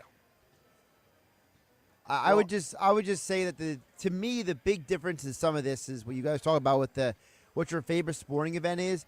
A lot of this also has to do with the personal valuation of the event. I think for you, Pete, not to put words in your mouth, but it feels like for you, football is a bigger sport for you than baseball. I mean, you could say that, but it's still, for me, going there and doing all that, spending all that money, taking all that time, I would just rather spend it somewhere else. It's not a high priority. Well, listen, I'm not spending $1,300 to go watch the Phillies game in Iowa, but I would go to Iowa and just be in the town. Why don't you just go the whole distance, like they say in the movie, go the distance and just go to the game? Well, again, You like I that said one half. I don't need to spend the $1,300 to go to the game. That, to me, is outrageous. The people who spend that kind of money to go to a game, I tip my cap to you, but that's just not me. I don't really need to be at the game that bad, but I would value being I just like being in the, like I say, I don't care if the team's good or bad. I'll go to a game just because I like being in the arena, like when the Sixers were terrible, or whenever there's an event at Boardwalk Hall, like the MAC basketball championships over there. I don't have a rooting interest in the MAC, but I just love being at a live event in the arena. This would be a similar situation where, yes, I would like to go to the game and watch it from a facility of that size, how small it is, but for $1,300, I would go to Iowa and just check out the town and get the aura and the vibe of the town rather than spending $1,300 to go to the game. It's not really a town. It's just a bunch of cornfields. It's not Yeah, a but town. you could, I mean, in the days leading I'm sure up, they have a post office and stuff like that, but that's about it. in the days leading up to the game, you could go to the movie site and do all that. Right. You could Yeah, see I the get that. stadium, and that's all I would really kind of need to just wow, this stadium is really puts into perspective how small this is where they're playing a major league game. I mean, I do appreciate Major League Baseball going back to that site because they haven't been there in 4 years or so. That's really cool. And apparently, you need to go to the movie website. The Field of Dreams website is one of the ways that you need to kind of monitor when they're going to Release the tickets. By the way, according to Jordan Schultz, the Bengals are closing in on a contract extension with Trey Hendrickson. So our poll question today over at Mike Gill Show is Eagles fans, would you trade Jalix Hunt and draft picks for Trey Hendrickson? And right now it's been 60-40 throughout most of the day. Most people are saying no, they would not make that trade. So it looks like Eagles fans are pretty, interestingly enough, level-headed in this situation. Is it level-headed, though? Yeah, I think it actually is level-headed. Is the fact that, Eagle fans are very notorious for wanting the big name and just I'll do whatever it takes to get them. But isn't sometimes that wanting a big name just people being irrational? Like they just see any name, doesn't matter who it is. That's the opposite of level-headed. But what I'm saying in this case, they're not being irrational. They're saying, you know what? I know Trey Hendrickson's a really good player, but I'm really happy with what I have. But I think that's not. See, I don't think that is being rational because you've heard now John McMullen and Geoff Mosher both today say the Eagles have a weakness at the edge rush position. So if you have a weakness and you have an opportunity to address that weakness, how is it being level-headed? Say, you know what? I have this weakness, but I'm fine. They also have youth though at that position. Yeah, That's I think the fact that I think the fans are excited about having these two young guys together. Now, John and Geoff are at practice every day and have a better chance of seeing that maybe these guys aren't the players that the fans think they're going to be. Are you expecting a breakout season for Hunt? I like Hunt. Would I trade for him for Trey Hendrickson? Yes, I would. But I like Hunt, and I do think that he's going to be – now. And that's not easy to find a guy like Jalix Hunt in the third round. That's good work by Howie Roseman. Maybe he doesn't want to undo that by giving him up for Trey Hendrickson. Yeah, it's just like you got a guy who had 18 sacks back-to-back seasons. You already have a player next to him, who is a complete game wrecker. To take the opportunity while you have this offense in place right now, I think it kind of behooves you to get a more known quantity. That doesn't mean that the other guy is not going to be good or maybe even, I don't know, maybe Jalix Hunt gets 22 sacks. I have no idea. But I think I would take the opportunity. Now, the Bengals are extending Trey Hendrickson on a 1-year contract extension. So they're kicking the can down the road at least for a year, it looks like. And you know what? Good for them because they have a window with Joe Burrow and Jamar Chase. You want to surround those guys with the best team that you can. 609-403-0973. I know a lot of text messages have been coming in, so we'll read off and react to some text messages. Where are the text messages? They're all over the board. No name calling, please. You got called a dope. Right. Well, let me back up here. So let me read off some of you guys because it seems like on your side it's a little less. It's a little more discombobulated than it is on my side. Let's back up into the last hour, talk about the parking spot stuff. Luke in Atlantic City chimed in and says, it drives me nuts, the parking spot thing, especially on my block when a guy takes the middle of two spots in an area. He lives in Atlantic City, right? Is that what he said? Yes. Luke in Atlantic City? Yeah, that's a big thing on the shore towns. Yep. Yeah, because you get these people that park in the middle of their house because they don't want other people parking in front of their house. Correct. And then it takes up potentially 2 to 3 other spots. I ever tell you the story? So this is years ago. My mother had this car that was broken down, right? It was an old car that she gave to my aunt or something. And the car was broken down, okay? And it just sat in the middle spot in front of the house. So one day, I called the town and said, there's a car broken down. Can you please tow it and get it out of here? My aunt ripped me a new one. You were connected to that car. No, because she didn't want other people parking. They used that car as a placeholder so that nobody could park there. And that because the parking spot behind the car was the driveway. Right. So they could park in the driveway because it's our house. Right. And they left that car broken down there. And when I said they said, what happened to the car? I said, I got rid of it. I mean, she literally eviscerated me. Now, how long was the car there for? 2 years. That's a little stretch. That's a stretch. That's extreme. Yeah, I got another story. So this same aunt, she was a fan of let's say Earth, Wind, and Fire. Okay. Sure. So I said, hey, I got you tickets to go see Earth, Wind, and Fire. She said, I appreciate the gesture, but I just can't move my car. Refused to go to the concert because they didn't want to move the car. She valued that parking space so much. Yeah. I mean, you could have gotten a ride from somebody. I think this is before Uber and all that kind of jazz. Uber. Back in the day, we used to Yellow carpool cabin. together. But my point to Luke in Atlantic City is, I know the craziness of people parking in these shore towns. All right, let's get some more text here. Cole from LBI has got a beef with you, Mike. He says, why does Mike Gill have a problem with people backing in? I hate waiting for people to back out. Personally, that's why I park as far away as possible. I'd rather not deal with people close to my truck. I agree. The whole waiting for somebody to back out, but that's part of my point, is when you're the person who parks into the spot, the person is waiting for you to back out. Just back out. They're not waiting to pass you. They want your spot. It's a whole language of, if you're the person backing out, you have the right of the way because the person wants you out of that spot. Are you a fan of sitting in the middle of the parking lot with your blinker on, waiting for that person to back out? No, I'm not a fan of it, but I want the person to get the heck out of the spot. That's my point. Stop dilly-dallying, get out. But what if that spot is prime real estate? Are you going to sit and wait for that spot? I don't know. Depends on what kind of mood I'm in. That's right. Right? But my point, again, goes back to, when you have the spot, get out of it. Stop holding up the spot. I think everyone agrees on that. I think the more the question is that people are saying, and I'm going to read a couple more texts, is that they disagree with your point about backing in.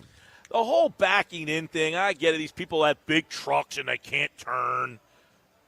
Well, now Just park. So go park in the back then. If you have a big truck and you have to back into a spot, go park all the way in the back so you don't have to waste everybody else's time waiting for you. Now that every car has a backup camera, it certainly makes it easier to just back in. Well, that's the other thing. Like, that's another reason why if you can't park in between the lines, you're just an idiot.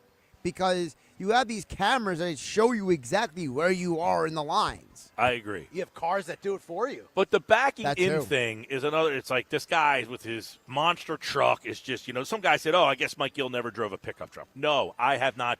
I don't own a pickup truck. Yeah, Mike in EHC said the turning radius on most trucks makes it very difficult to pull into a parking space. I can pull up back straight in on the first try every time. But if I try to pull in, Good for you, Mike. Not everybody can. Some of these guys, they try to back in. Oh, I'm not perfectly in. I got to move out. It's in, out, in, out, in, out. You know what? Take your truck and go all the way to the back of the parking lot. That's where you park.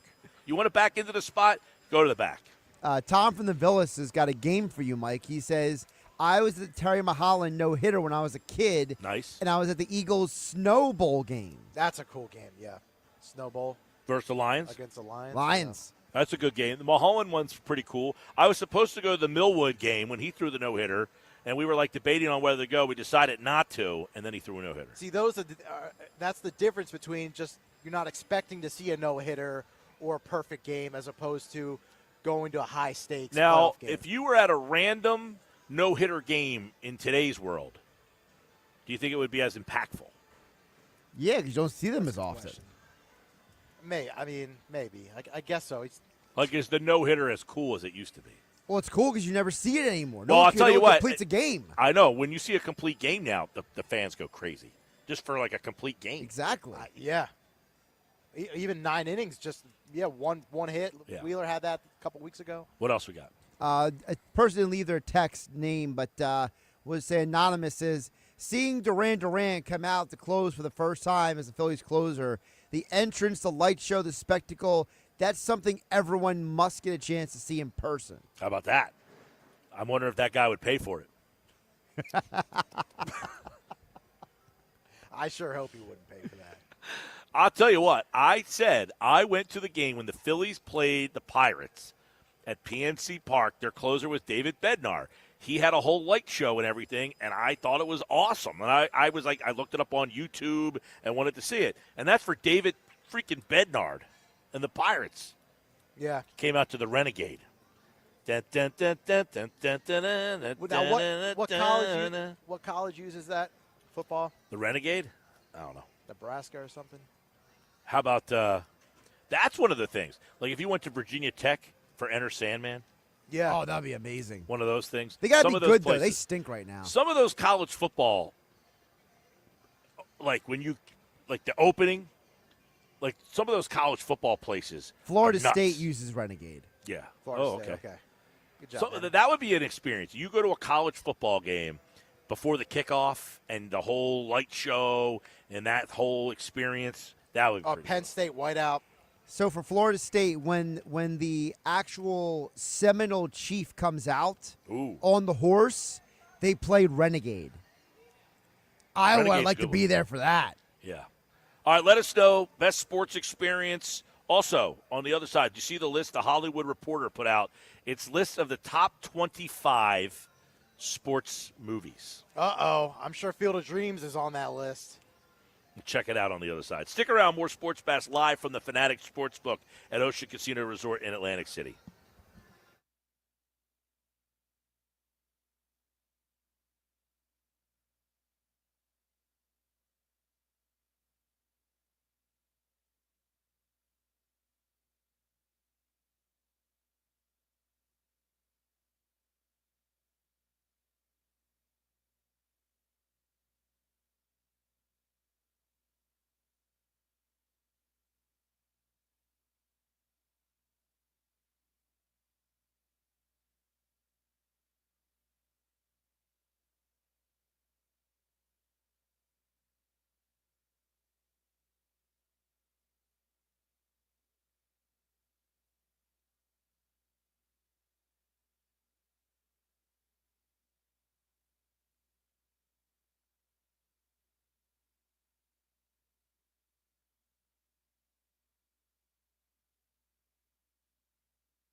At 5:33, Sports Bass Live here at the Fanatic Sportsbook. And don't forget, the Fanatic Sportsbook will be here every Monday. We'll be here every Monday, except for next Monday, Labor Day. We will not be here on Labor Day Monday. But Tuesday will be the start of our NFL football season coverage. Casey Joyner, One Thought, every game will be back this season. Grayson's Grades, John McMullen, Football at 4, Sal Paolantonio, all right here on the Sports Bass Live, 97.3 ESPN. Best game experience you've ever been to. Got a couple people texting in on that, the parking situation. Mike, best game experience is Phillies-Astros, Game 3 of the World Series. Getting up there October 31st, Halloween night, tailgate in for a couple hours, only to have the game rained out, rescheduled for the following night, November 1st. I was at that game with my wife, my dad, and my best friend. Phillies put a shellacking on them. Now, that's fun. You go to the game, you tailgate, and then the game's canceled. And that's a World Series game, so that's a bucket list item if you're a fan of the Phillies. I don't know that I've ever been to was I at the World Series in 2008? I don't think I was at any of the games in 2008 when they played the Rays. The Rays. Yeah. And I don't think I was. You were at the clinching NLCS game, weren't you? I was at that game against the Dodgers. Yes. That was a fun experience. That was after the game was over. We went to the party and we're hanging out with the umpires. Joe West. That must have been interesting. Cowboy Joe West was Yeah, I'm over sure there. I had some nice conversations with Joe West. Mike, you are incorrect. What am I incorrect about? The Eagles had 8 games in Philadelphia last year, and they will have 8 games in Philadelphia this year. So they did lose a home game. That's from JW in Ocean City. I didn't say that. That was Josh. Josh said that. Yeah. No. So, oh my gosh. Okay, let's try listening. Let's try using our active listening skills, folks. Okay. We said in the last hour, and then Mike repeated what I said, and Nick Earnshaw repeated what I said. The NFC and NFC, AFC, NFC alternate 9-game home schedules. Yep. In most situations, the NFL uses that 9th game for these special event games. Your Brazils, your Londons, your Germanys. So because the rule is a team must have a minimum of 8 home games. That is the rule. Or they must be compensated somehow. So yes, JW, they didn't lose an 8th game because literally the London game or the Brazil game would have been the 9th game. Comprende? Whoa. Yeah, see, I see what he's saying, though. Like, But you were the trying to make fans- it like the they fans still lost. they still lost a home game. Yes, the fans lost the Yeah. home game. They still lost a game that would have been scheduled in Philadelphia Yes. had it not been moved So if to you're a Brazil. season ticket holder, you Yeah. lost. You indeed lost. You the lost home- a 9th one game. of your But the games. point Yes. that Josh is making, which I think is not the same what that guy's making, is there wasn't a 9th game scheduled in Philadelphia that you were able to go to. Correct. Yes.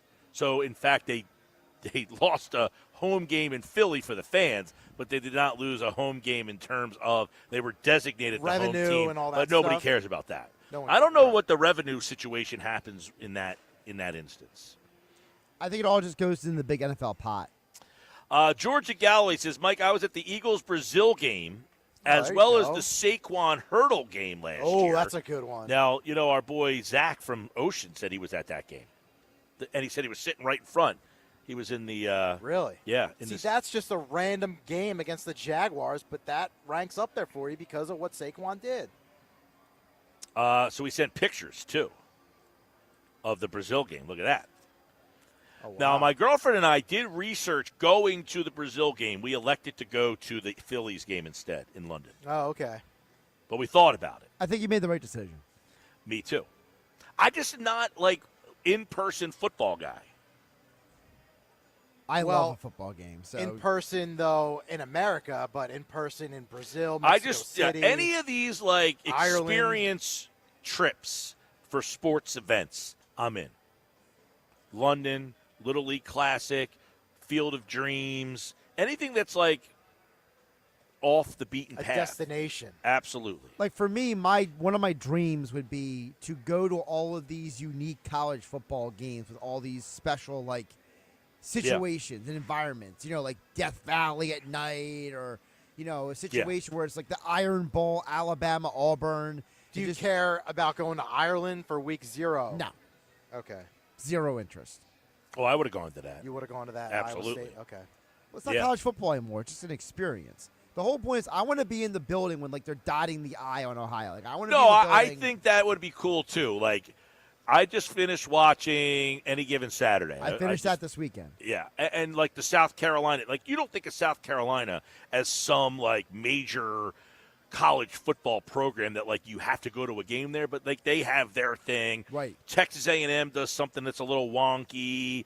The Mississippi State with the cowbells. People getting blisters on their hands because they're shaking the cowbell the whole game. Yeah, exactly. That was pretty wild. But all of those things, like any of those SEC, like Death Valley, LSU, a home game there at night would be something like when you're there, you'd be like, oh, man, this is awesome, right? Like I went to West Virginia, like, when West Virginia played Ohio State, it was, I want to say, 96, maybe 98.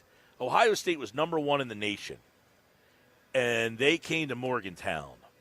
I'll pull it up. And that game was like the building in Morgantown was shaking. To have Ohio State in Morgantown at that time, like it was like incomprehensible to think. 1998, September 5th. There you go. It was like incomprehensible to think that the number 1 team in the country was playing in West Virginia. Yeah. And that place was bonkers.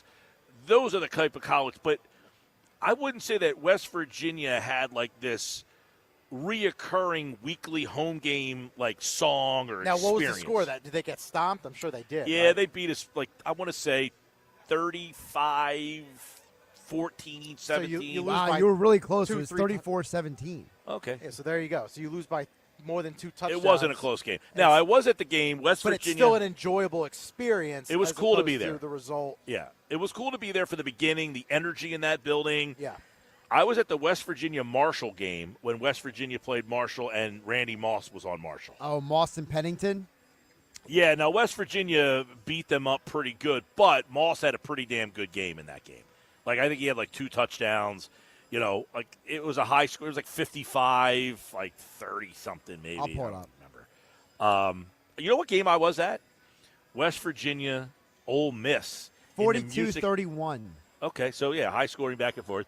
I was at West Virginia Ole Miss when Eli Manning was a freshman. Oh, yeah. And West Virginia was crushing them. It was like 45-3. And they put Manning in the game, and he damn near almost brought them back. The legend of Eli Manning was born that night. It was. Mike, I assume you would rather have been to the Phillies World Series win in 2008 rather than the Eagles' first Super Bowl. Probably. Although the Phillies' first World Series win was kind of a wonky situation. That was the game that was the rain delay that was like the split game, wasn't it? Yeah, there was that because they had to stop the one game. They resumed it the next day. It was a mess. Now, I was in Minnesota that week. Yes, you were. But I didn't go to the game. Surprisingly, helping Jason Avant get in the media room. Yeah. Mike, I was at the World Series in 2008 when Joe Blanton hit his dinger, and the Phillies absolutely would obviously go on to win the World Bleeping Championship. That Joe Blanton home run, I do remember that. Mm-hmm. See, I mean, it's all relative for people. It's all what value you put on. Now, what would you rather have been at, the the Phillies World Series or the Eagles Super Bowl? The Eagles' first Super Bowl? Yeah. I would probably go Eagles' first Super Bowl. Yeah, maybe. The thing with the Eagles was it was the first time they ever done it, so that's why it's special. And that was against New England. That was like the Nick Foles stuff. The Hail Mary at the end of the game, the strip sack by Brandon I would Graham. say that is a much more gratifying win. Beating the Patriots to win the Super Bowl, your first one ever, over beating the Rays. Oh, yeah. 100%. Beating Evan Longoria and the Rays as opposed to Tom Brady and the Patriots. There is something, though, like if you're in a good atmosphere. True. Like if you're out watching it at a place. Now, it's funny because we were watching the game Saturday night, and while the TV situation was very good, no sound on. So I was like, this place is pretty cool. I was up in Philly at this place called Frankfurt Hall. Good spot, but not to watch like a playoff game. Right. Well, I know you're not a crowd guy like Xfinity Live during Red October. They put the sound on. They put the sound on. They do all sorts of stuff. They got a DJ there. Would you be interested in that? I might be. Okay. Just because I think everybody in there is all watching the game. Right. Yeah. Like they're all there to watch the game. Yep. They're not there to socialize or anything like that. No. See, that's what ends up happening. You got to go to a place when you're now. This is all going to be coming up next month. The Phillies are going to be in the playoff run here. Oh, it's the sports equinox next month. I mean, Phillies, Eagles, Sixers, Flyers are going to be starting up. Yeah, I got the Sixers schedule the other day. The Flyers schedule's out. The baseball schedule comes out tomorrow. But, obviously you got the rest of this year. But, last year we went to a place in Dewey Beach, Delaware to watch the Phillies-Mets game. We're going to go there again because it was a good setup. They had the sound on. Sound was on. That's very important. Good spot. Take the ferry over. Now, Rank's friend is the bartender. Oh, well, that helps. Yep. Oh, well, that explains a lot. That explains, yeah. But we're not just going there, but it's nice to have, she bartended, so we had a good opportunity to get her attention because we're we don't know anybody there. But I would say the television set up and they had the sound on. That's key. The sound is the number one. Yeah, absolutely. What's number two for you, Pete? I guess people around you, if they're, like Gil was saying, are they invested? Are they on every pitch? Yeah. Are they on every pass? Absolutely. Got to. Where was I the other day? Was telling the story about when, I was at Uri's, and I was telling the guy the story about when I went to a place to watch the Phillies game in the World Series, and they had the sound on, but when the band came on at 10 o'clock, they turned the sound off. And the game was still going on. Yeah. That's a and then problem. as soon as they turned the band on is when Alvarado gave up the home run. Oh, see, there you go. That's bad juju. Bad juju is absolutely right. That's bad energy, man. There's a lot more text messages here. If I got into all the if we hit on all these text messages here, a bunch of them. Let me pull up my queue here again. Hit the refresh button, see if there's anything new. Someone confirmed, yes, it was part 1, part 2 the next day for the World Series 2008. That's from Geoff in Ocean City. Mm-hmm. We read the Joe Blaine. Yeah, we're all caught up, actually. Wow. All right. Good for I would us. like to say, Look at us. If anyone Yeah, out there, by the way, I'm gonna table the top 25 sports movies for another day. Okay. We got a new text that just came in. Tom from Margate chiming in at 609-403-0973. He says, I was at the 1980 World Series. Wow. When Jeez. Tug McGraw got the last out, and I would much more want to be at a Phillies World Series than the Eagles. That's from Tom in Margate. See, that's a different time period. Everyone's got their phones nowadays. Everyone's posting stuff on social media. Back then, you didn't have any of that stuff. You just focused on the game. That's very true. I will say, the Phillies playoff run in 2008 was a lot of fun. We were going up there almost every single day, and the whole nature of it all, those day games. You get these 4 o'clock in the afternoon playoff games, There's stuff something, like that. Okay, there's something special about when the Phillies are making a deep run. There's just a different energy. There's no doubt. I tell you, it's the only thing that really knocks the Phillies, the Eagles, off their perch. Red October. Is Red October. I remember in 2008, the Eagles were good, by the way, and they were playing the Cowboys and the Giants back-to-back weeks. That was also, they lost to the Raiders in there somewhere. It was a terrible loss to the Raiders. But you're playing the Giants and the Cowboys, two of your biggest rivals, Right. and nobody cared. It was all Phillies. And these last couple of Red Octobers, the Eagles, it's the only thing that can knock them to the number 2 team in town for a month. For a month, the Eagles dropped to number 1B.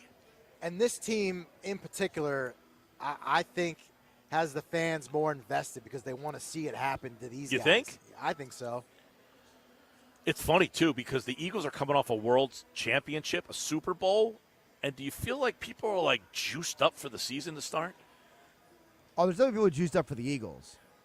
You think? I've seen it. I've talked to people about it. I think so.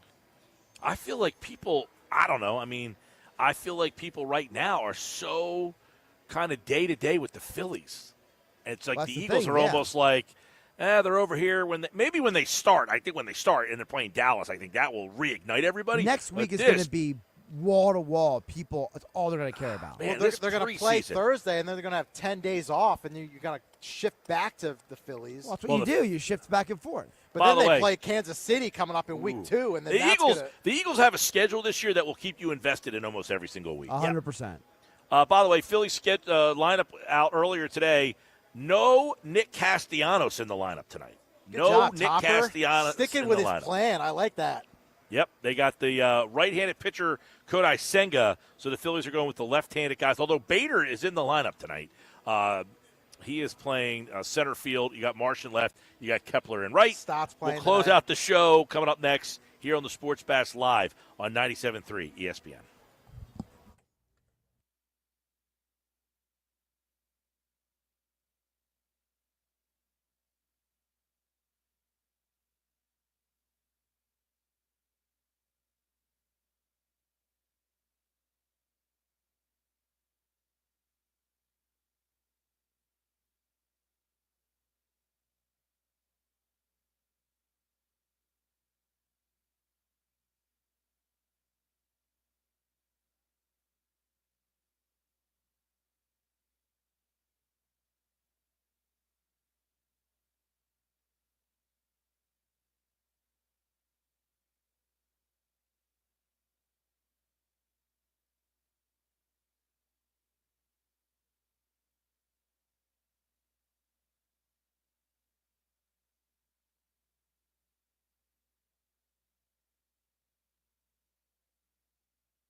All right, get ready to get out of here. By the way, Ranger Suarez is the NL Player of the Week for his 13 innings, 7 hits, 2 runs, no walks, 21 strikeouts, and a 1.32 whip.